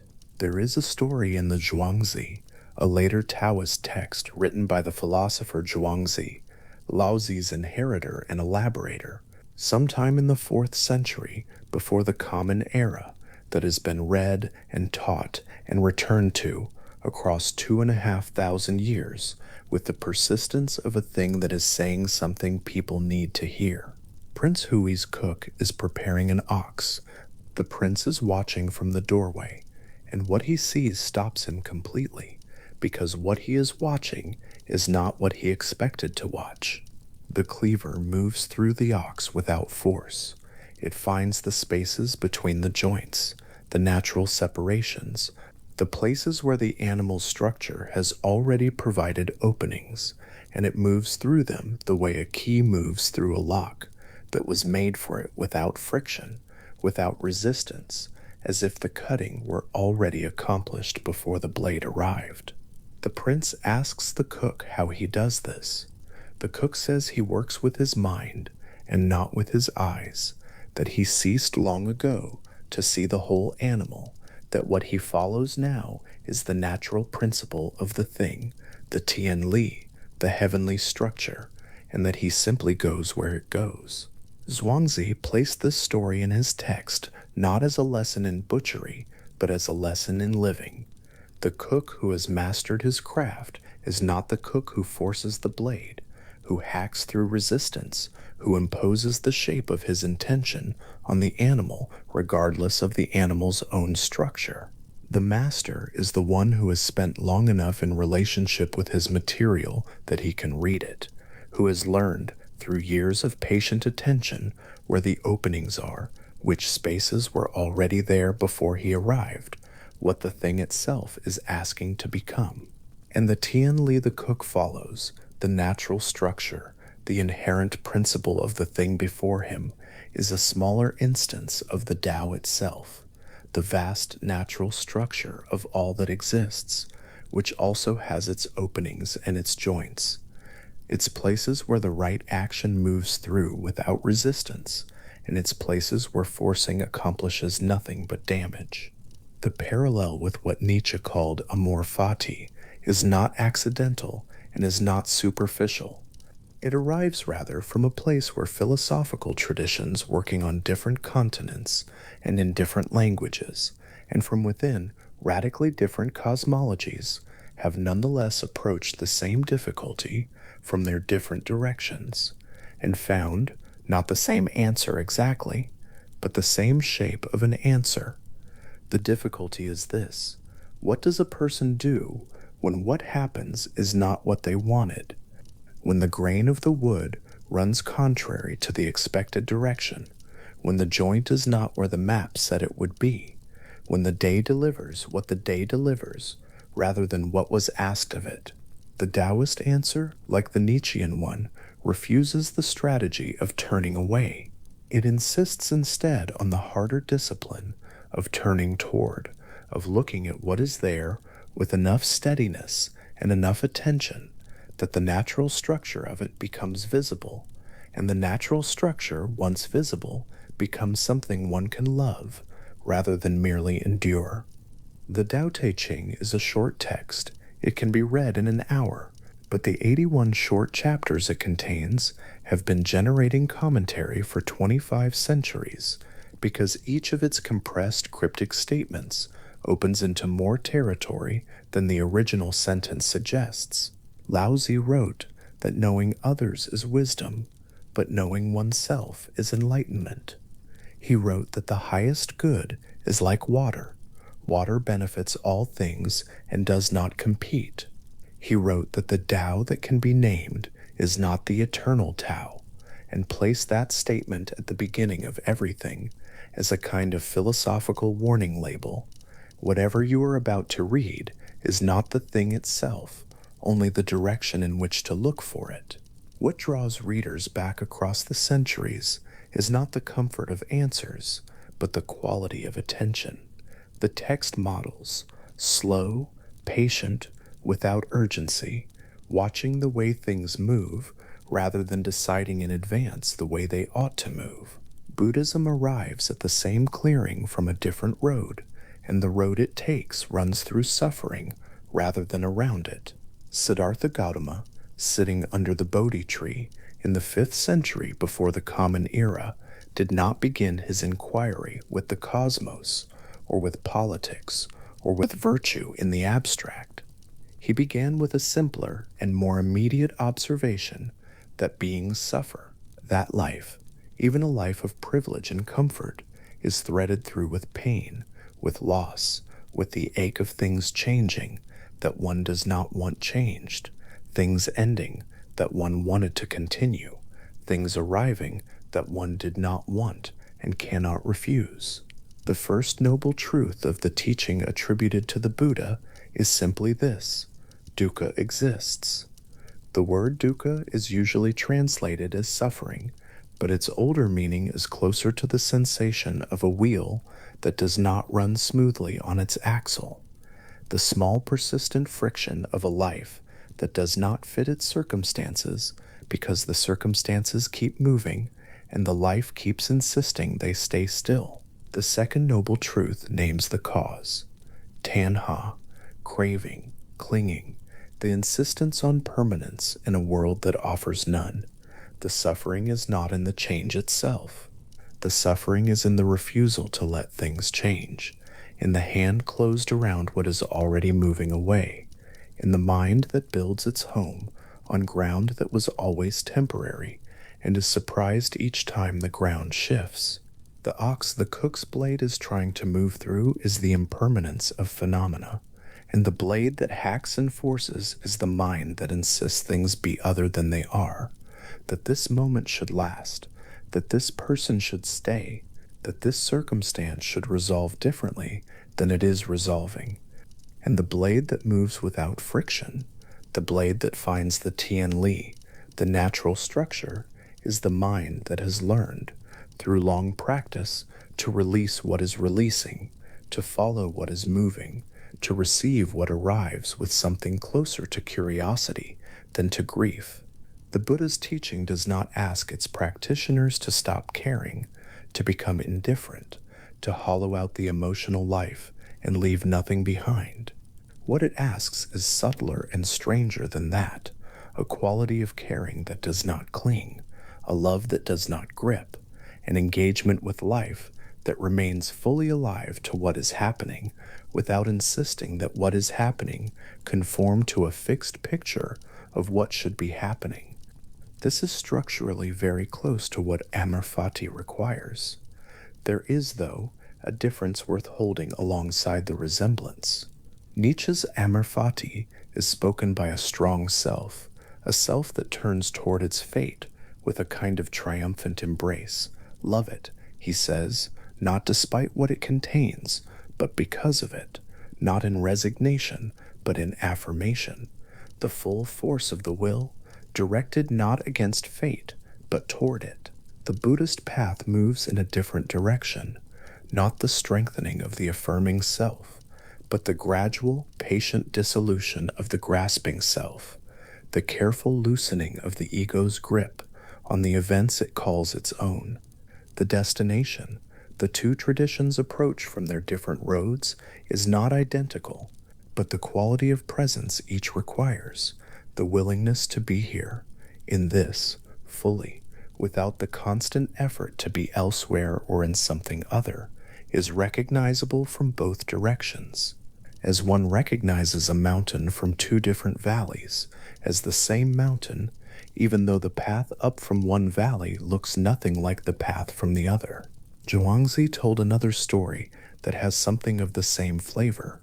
He describes Cook Ding's blade as never dulling, not because the blade is harder than other blades, but because the blade never meets resistance, never forces, never cuts through anything but air and opening. And he wrote, elsewhere in his text, of a man named Li Tzu who could ride the wind, and contrasted him unfavorably with those who could ride the Tao itself, because even the wind is a particular thing, a specific condition one must wait for and depend on, while the Tao is the condition of all conditions, the opening in all openings, inexhaustible and always present. There is something in this image the blade that never dulls because it never forces, that the body knows before the mind understands it, the way tension accumulates in the shoulders when the day is resisted, the way the chest tightens when things go contrary to the plan, the way the jaw holds what the mind will not release. The Taoist teaching is reaching for something physiological as much as philosophical, a quality of ease that is not the ease of not caring, but the ease of not fighting, which is available even in difficulty, even in grief, even in circumstances one would not have chosen. In the Bhagavad Gita, which is embedded in the vast Sanskrit epic, the Mahabharata, and is dated to somewhere between the 5th and 2nd centuries before the Common Era, a warrior named Arjuna stands at the edge of a battlefield and looks across at the opposing army. He knows these people. They are his cousins, his teachers, men he has eaten with and fought beside, men whose deaths he is now required to cause. His bow hangs loose in his hand.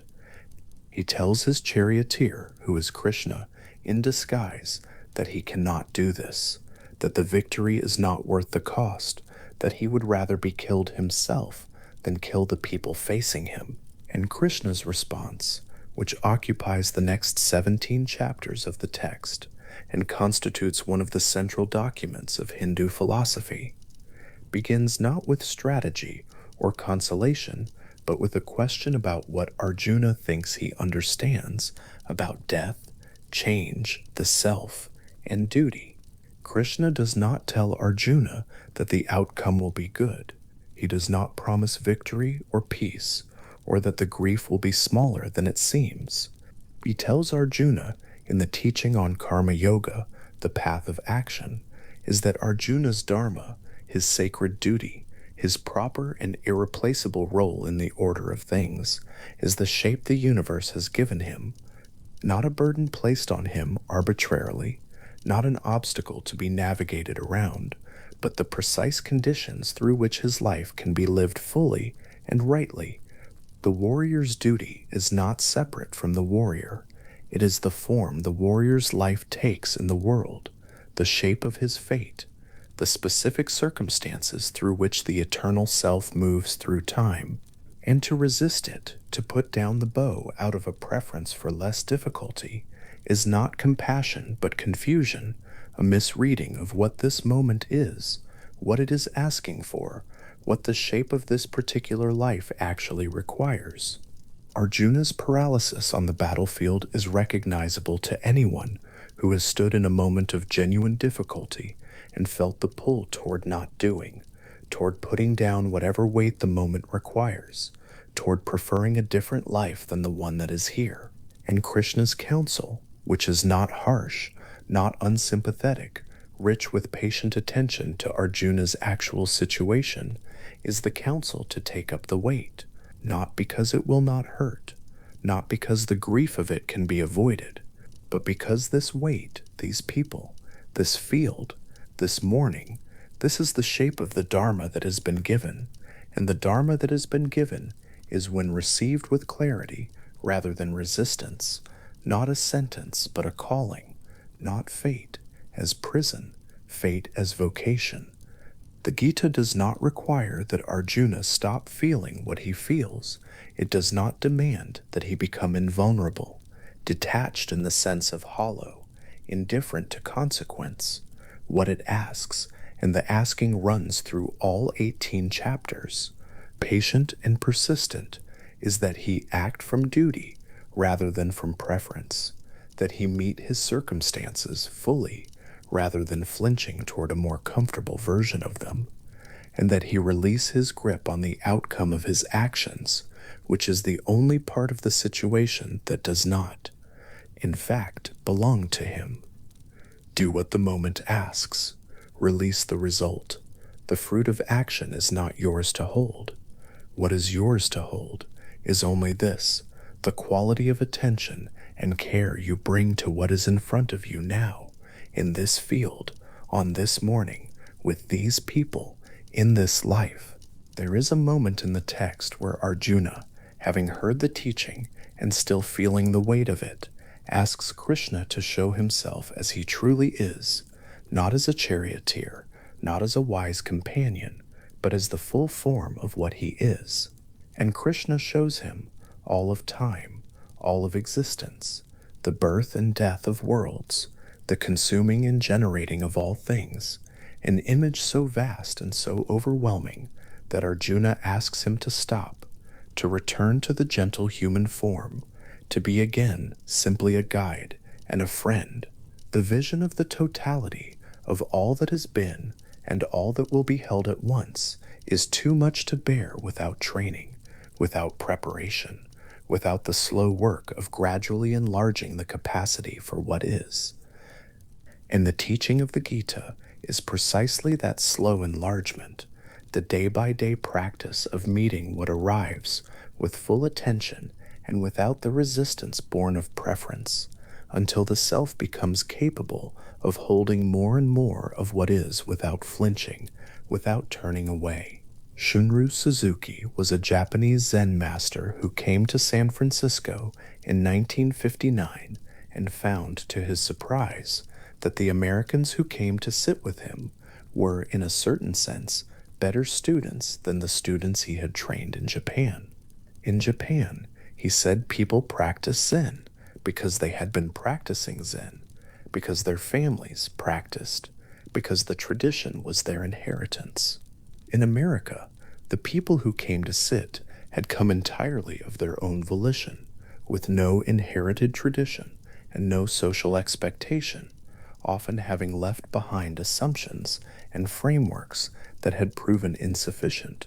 They came, in other words, with beginner's mind, the quality Suzuki named Shoshin and placed at the center of his teaching, the quality of encountering each thing as if for the first time, without the overlay of already knowing, without the weight of accumulated conclusion.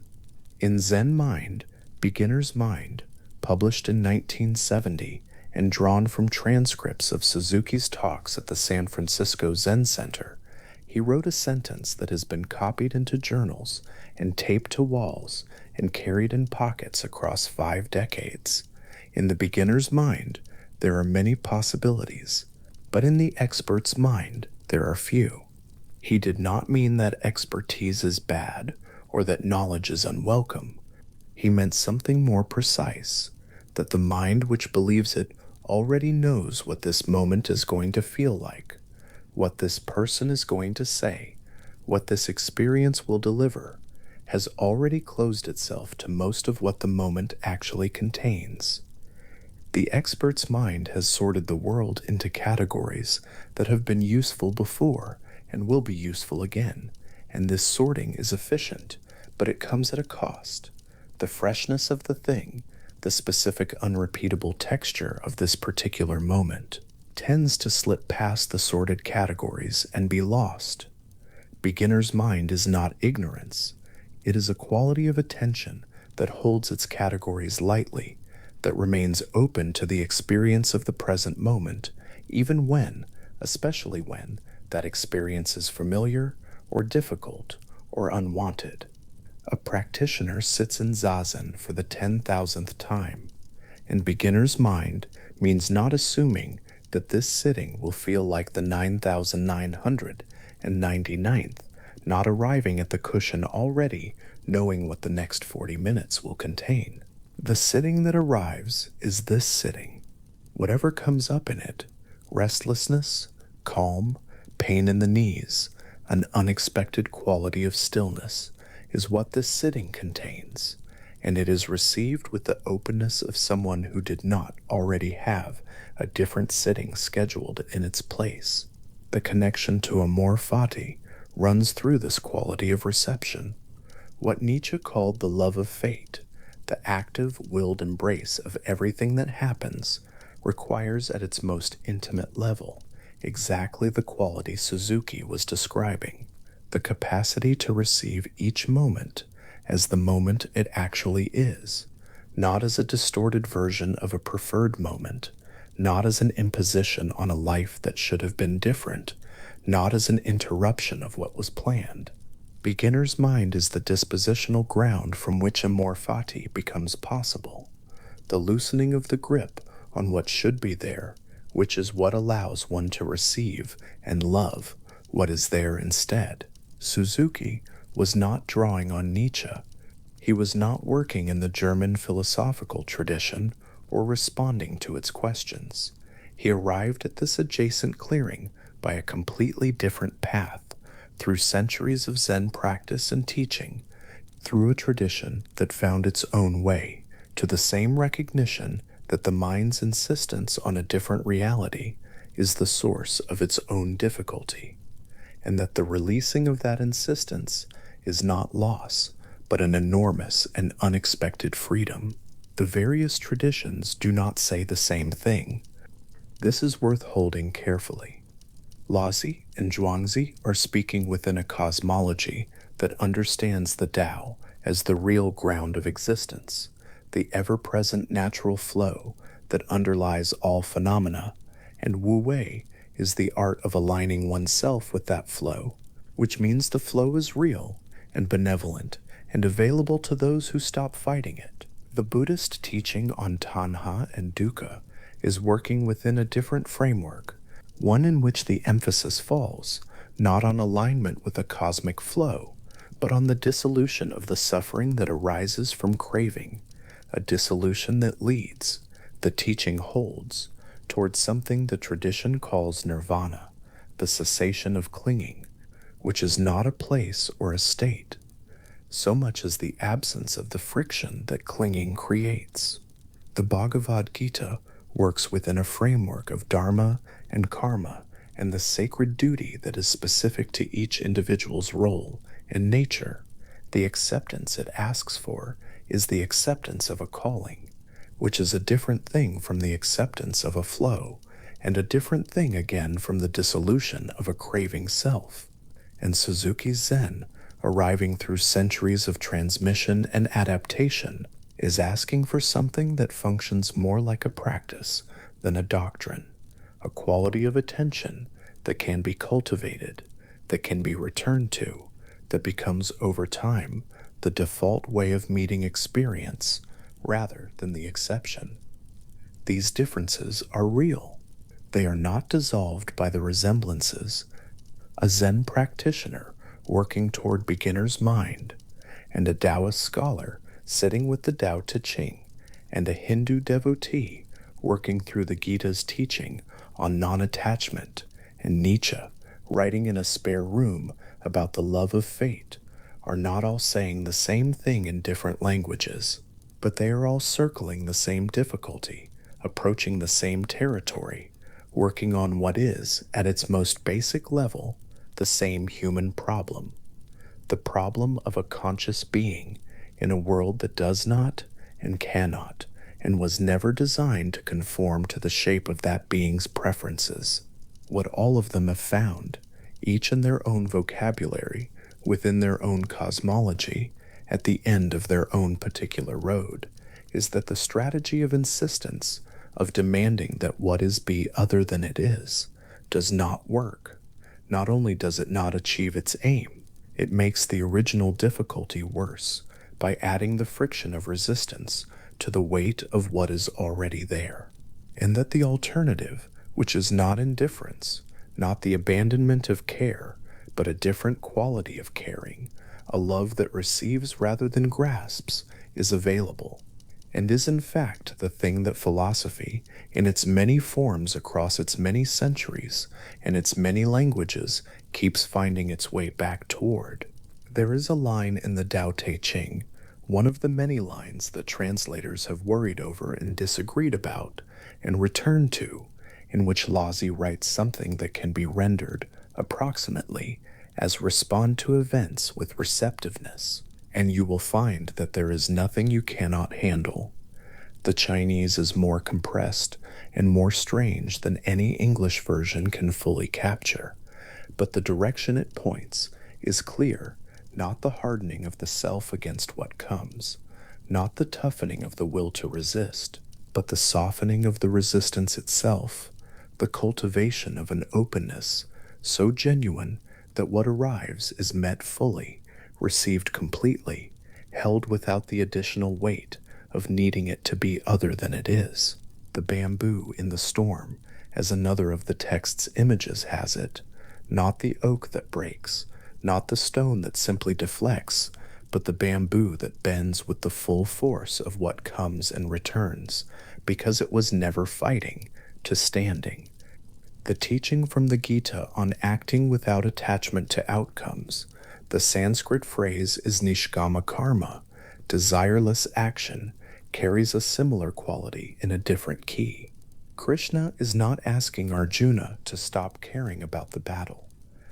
He is asking Arjuna to stop investing the outcome of the battle with the weight of his sense of self, his sense of whether his life is acceptable, his sense of whether the cosmos has treated him fairly. The action that arises from that kind of release, the action that is not performing for a result, not calculating toward a preferred outcome, not protecting itself from a feared one, has a quality of fullness, of presence, that action driven by fear of failure or hunger for success does not have. And the life that is lived this way, action by action, meeting each circumstance with that quality of full presence and release, accumulates over time into something that looks, from the outside, like a life that has been loved rather than managed, inhabited rather than strategized through. The Zen monastery in medieval Japan that preserved and transmitted the practice of zazen, sitting in complete stillness and attentiveness for hours at a time, doing nothing by conventional measure, producing nothing that could be pointed at as an outcome, was itself a kind of institutional expression of this understanding. The practice produces no artifact, achieves no stated goal, advances no argument. What it does, or what practitioners report that it does over years and decades of regular practice, is gradually thin the membrane between the practitioner and what is happening, the thoughts that arise, the sensations, the emotions, the particular quality of this particular morning's light through the window, until the practitioner can receive these things without the automatic machinery of preference and aversion clamping down on them before they have been fully experienced.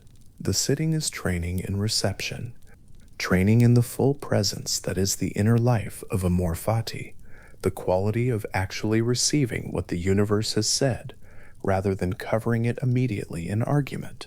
What the cook does in the Zhuangzi parable, what Arjuna is being asked to do on the field of Kurukshetra, what the Zen student is practicing on the cushion, what the person reading the Tao Te Ching is being pointed toward, all of it is practice in the same direction. The direction is toward, not away, not around, toward what is here in its full specific weight and texture, without the constant mental machinery that sorts each moment into acceptable or unacceptable before the moment has fully arrived. The cook moves through the ox the way in a life one might move through grief, or failure, or unexpected beauty, or ordinary Tuesday afternoons, finding the natural structure of it, the Tian Li, the place where the thing opens rather than resists, and moving there without force, without urgency, with a blade that stays sharp, because it has never fought anything. The traditions have traveled different roads to reach this understanding. Laozi arrived through observation of water, of the way rivers move, of the natural patterns of the physical world. The Buddha arrived through a methodical investigation of the interior life of suffering and its causes. The Gita arrived through a narrative of duty and action, and the problem of what a person owes the shape of their life. Suzuki arrived through generations of embodied practice, sitting still in cold halls, while the mind slowly, over years, learned something that the intellect alone could not have taught it. And these roads are genuinely different. The views from them are not the same. What they share is not a doctrine, but a direction, the willingness to look at what is, rather than past it, towards something preferred, the discipline of a love that receives rather than demands, the quiet at the end of the clearing they have each by their different roads arrived in. The clearing itself has no name that all the traditions agree on. In Chinese, it might be the Tao. In Sanskrit, it might be moksha, or dharma, or the still point at the center of nishkama karma. In Japanese, it might be shoshin, or the quality that a long zazen practice opens into.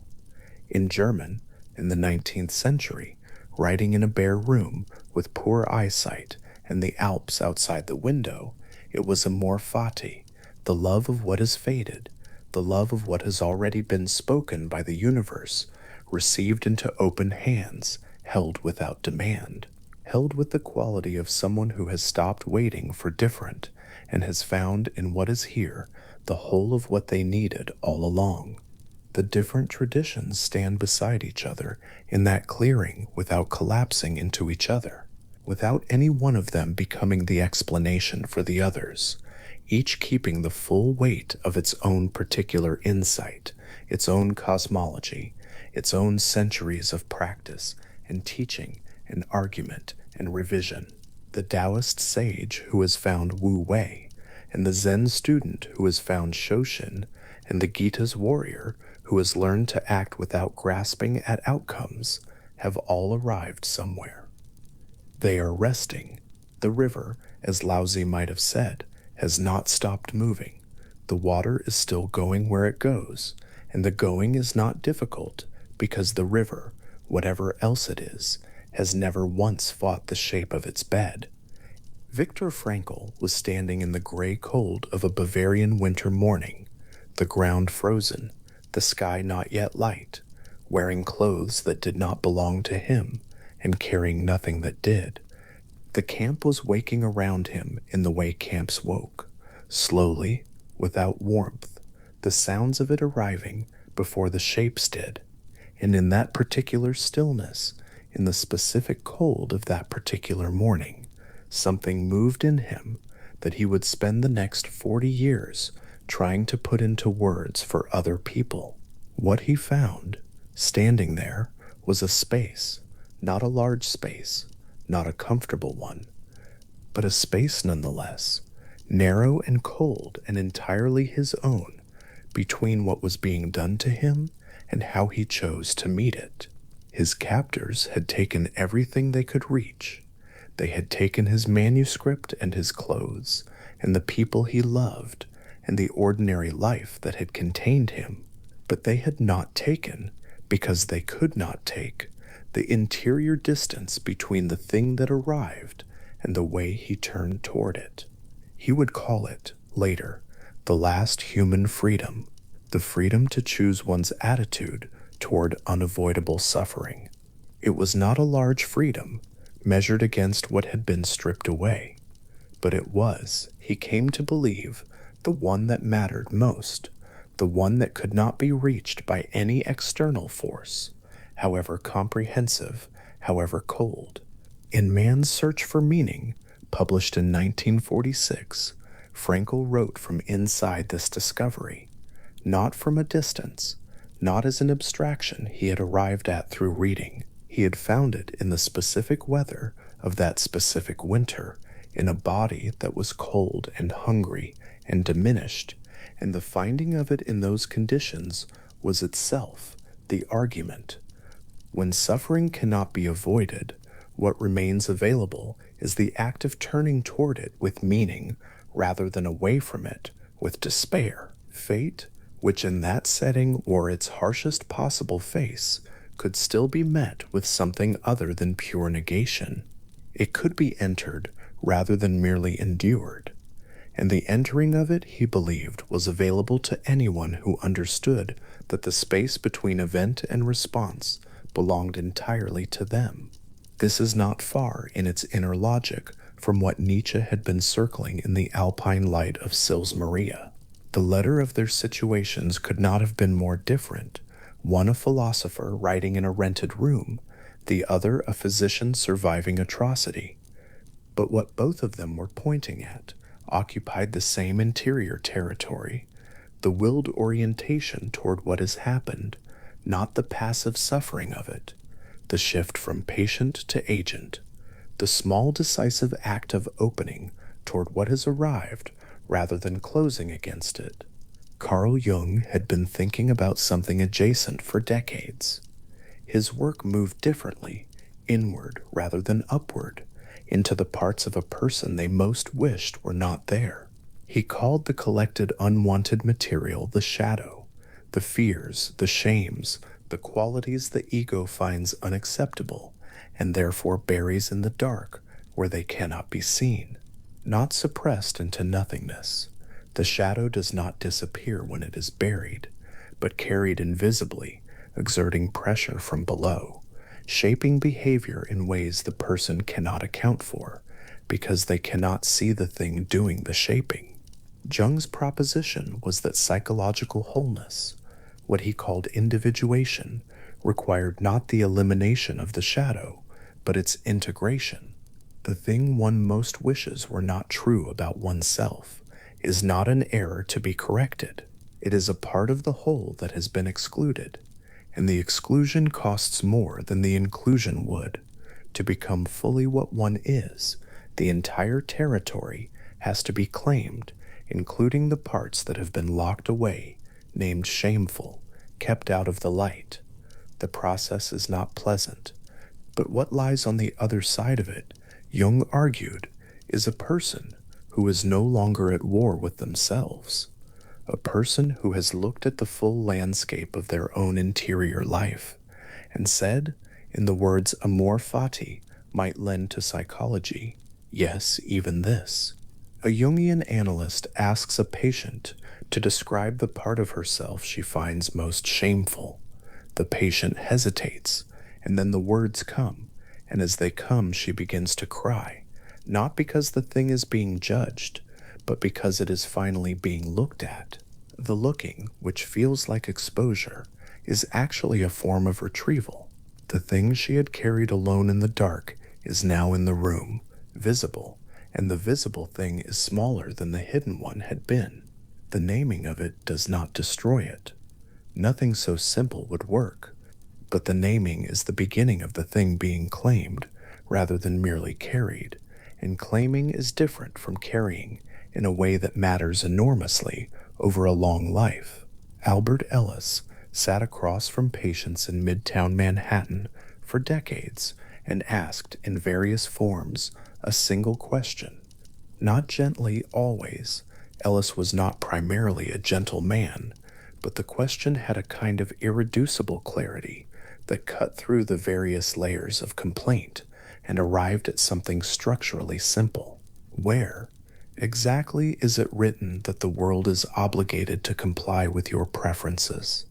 He called the error masturbation, the irrational insistence that things must be different from what they are, that life should conform to some prior demand, that what has happened should not have happened. The word is deliberately ungainly, almost comic in its construction, because Ellis believed that a certain amount of affectionate deflation was useful when confronting a pattern of thinking, this common and this entrenched. The suffering in question was real, but much of it, he argued, was not the suffering of the difficulty itself. It was the secondary suffering of insisting that the difficulty should not exist, the gap between what is and what must be, the must being the problem. The therapeutic work Ellis developed, rational emotive behavior therapy, built across decades of clinical practice, aimed at dismantling the musts, not at making difficult things feel pleasant, not at pretending that loss is secretly fine, or that frustration is actually a gift, but at removing the irrational demand layered on top of the difficulty, the demand that the difficulty must not be, which was adding suffering to suffering in a ratio that could be changed. What remained when the demand was removed was the difficulty itself, real, sometimes painful, requiring navigation, but no longer compounded by the relentless insistence that it be something other than what it was. Ellis leaning forward in his chair, the slight edge in his voice, the question still hanging in the air. Where is it written? The patient pauses. The pause is not empty. In the pause, something is happening that takes longer than a pause to describe.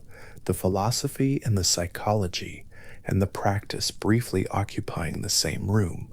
The demand being looked at from the outside for a moment, and the looking already beginning to loosen it. Stephen Hayes had been working by a different road towards something structurally similar.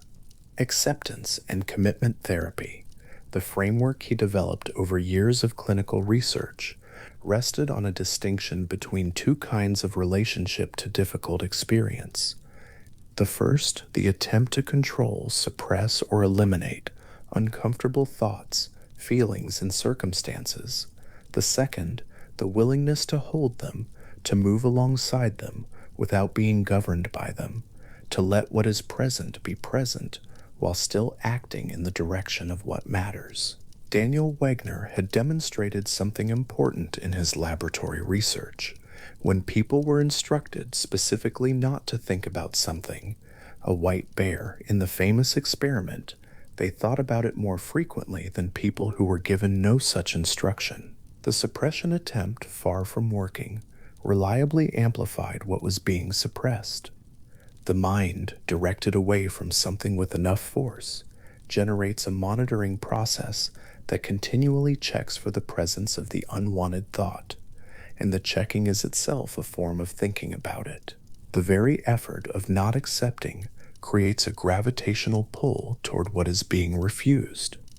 What Wegner found in the laboratory, Hayes built into a clinical practice, and what both of them were describing empirically had been described philosophically for a very long time by people who had arrived there not through controlled experiments, but through the much longer, slower experiment of living. The thing resisted does not diminish. The thing held, met, allowed to be present, that is what loses its compulsory power, not because being held makes it pleasant, but because being held removes the additional suffering of the struggle against it. Mihaly Csikszentmihalyi.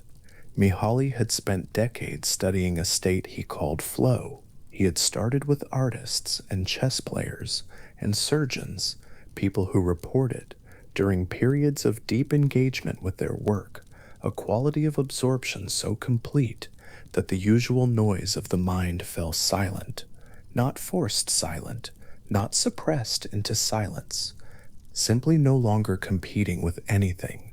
The self in those moments was not monitoring or evaluating or performing.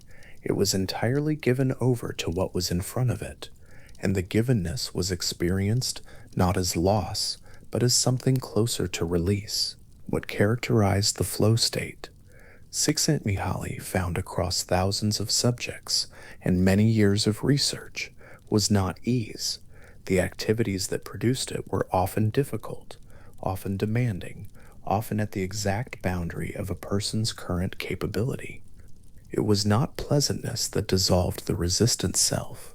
It was the condition of being fully met by something, of being exactly at the limit of one's skill, neither bored by what is too easy, nor overwhelmed by what is too hard, but absorbed by the precise challenge of what is actually present.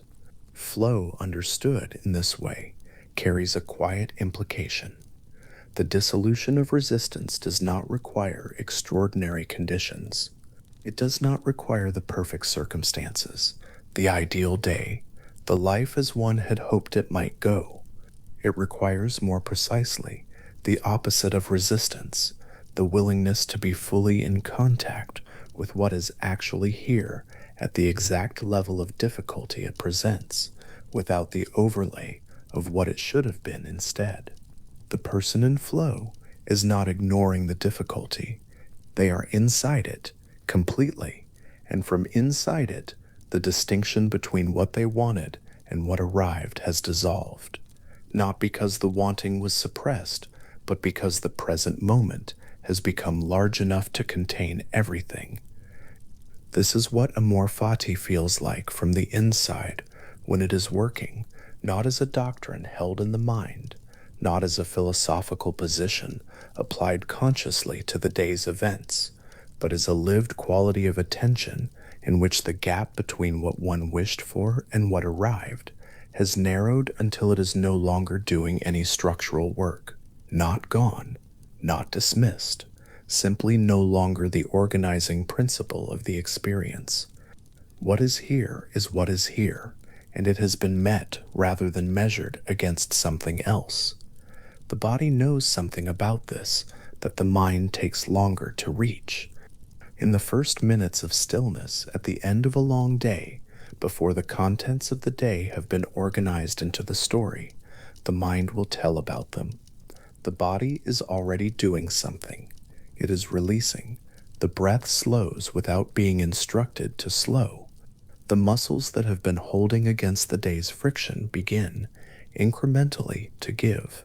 The jaw unclenches. The hands, which may have been gripping nothing in particular, open slightly on the surface of the blanket. The body, which has been in contact with the actual texture of the day, not the interpretation of it, not the wish about it, but the actual felt experience of it, is beginning the work of letting what was held be held less tightly. This is not forgetting. The day is not being erased in that gradual unclenching. What happened is still entirely true. The conversation that did not go the way one hoped is still real. The task that was not finished is still unfinished. The small failure is not smaller for being set down. But the body, which has been bearing the day all the way through from morning to this moment of stillness, is doing now what Frankel found in the cold, and what Ellis cleared a path toward, and what Hayes gave a clinical structure to. It is moving from resistance into something quieter. Jung understood the night as the time when the shadow comes closer, not as a threat, though Jung was not inclined to soften what he thought was true, but as an invitation. The parts of the day that the daylight self had managed or deflected, or held at a certain professional distance, are still present, less defended against now, available in the way that things become available when the performance of the day has ended. The shame of the small failure, the unexpressed frustration, the tiredness that goes deeper than the physical. These are not problems the night creates. They are the contents of the day, held now more honestly, without the management that the lit hours required. The integration Jung pointed toward is not a task for the night. It is not something to work on in the dark. It is something that happens, slowly and without being forced, when what was held at a distance is simply allowed to be present. The shadow does not need to be analyzed in the hours before sleep. It needs only to be acknowledged to not be pushed away. The acknowledgement is the practice. And so for the refusal to push away is the work, and it requires less effort than the pushing, not more. Viktor Frankl, in the decades after the war, gave lecture after lecture to rooms full of people who had not been in camps and would never be in camps. And what he told them, always, was that the discovery he had made in the cold was not exclusive to extreme conditions. It was available anywhere the space between event and response could be found, and the space was always there, not always wide, not always easy to locate, but always structurally present. The freedom to choose one's attitude was not a reward for having suffered greatly. It was a feature of consciousness itself, available in the cold of a camp, and available in the ordinary difficulty of an ordinary life, and available in its quietest form in the last minutes before sleep, when the day's events are present but no longer demanding action. He spoke sometimes about the meaning that could be extracted from suffering, logotherapy, the healing through meaning, the orientation toward purpose that could sustain a person through conditions that seemed to make purpose impossible. But underneath the meaning-making was something simpler, which was the original discovery that what arrives can be met, that the meeting is always possible. that the quality of the meeting is finally the one thing that belongs entirely to the person doing the meeting. There is a quiet way the body holds the day in its last warmth, in those minutes before sleep, that has something in it of all of this.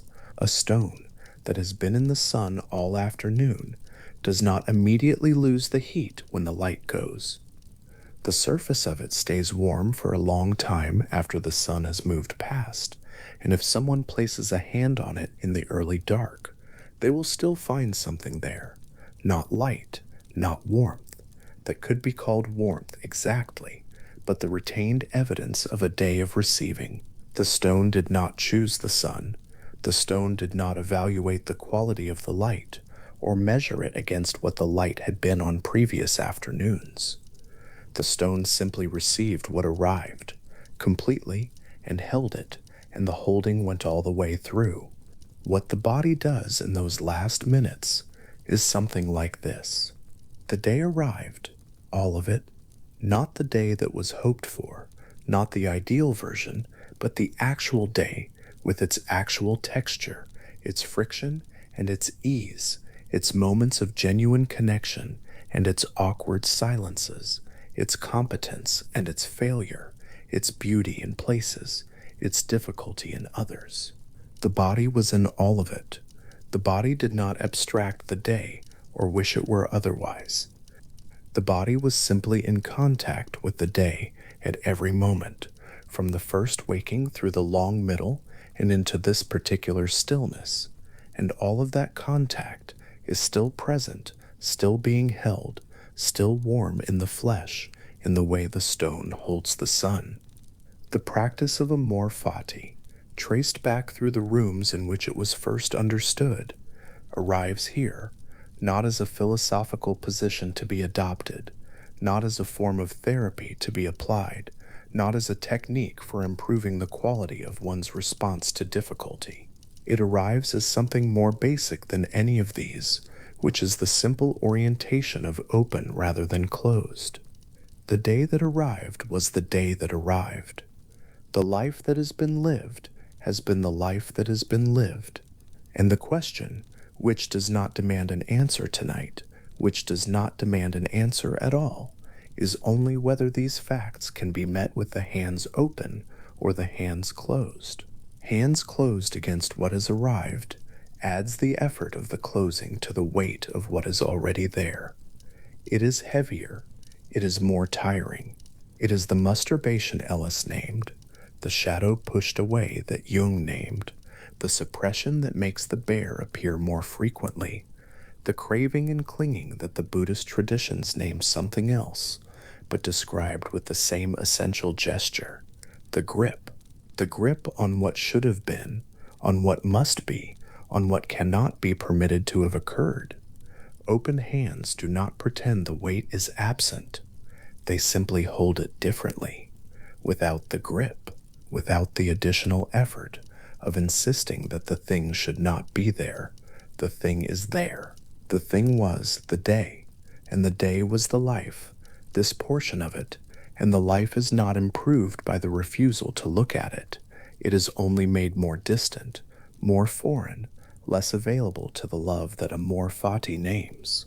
Frankel stood in the cold and found the space. Ellis sat in his chair and cleared a path. Hayes built a structure in which the path could be walked. Csikszentmihalyi found the state, across thousands of reports from thousands of people, in which the resistance dissolves into absorption. Jung went into the dark and kept going, and found that what was there, however unwelcome, was still part of the person who went looking.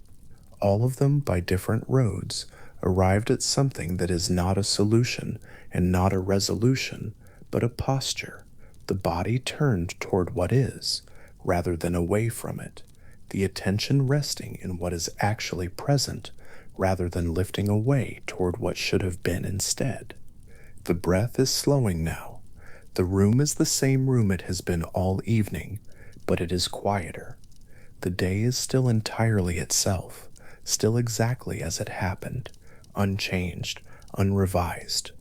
The failure is still a failure. The beauty is still the beauty. The conversation that went badly is still in the past exactly as it went, and none of this, exactly as it is, requires anything more from the body lying still in the dark. It does not need to be fixed tonight. It does not need to be understood more fully. It does not need to be relived or improved or given a better ending. It needs only to be here, which it already is, already held in the warmth of a body that was present for all of it. The warmth in the body is the warmth of having been alive in the day. The day poured its light and its difficulty and its texture into the body all the way through from morning, and the body received it entirely without selection and holds it now in the way the stone holds the sun. Not as triumph, not as contentment necessarily, as something quieter than either of those, the simple retained evidence of a life that was lived today, specifically in the particular shape this day had, which was not any other shape and could not have been. Amor Fati does not ask for happiness about what happened. It asks for something both smaller and larger than happiness, the willingness to hold what happened as the thing that actually happened, rather than as the inferior substitute for the thing that should have happened. The distinction is small to name and enormous to inhabit. Frankel inhabited it in conditions that made the inhabiting almost unimaginable, but the structure of the inhabiting is the same in the small conditions as in the large ones. It is the same space, the same interior distance, the same turning, slight but decisive, from the grip to the open hand. In the dark, the body already knows the direction. The breath has found it on its own,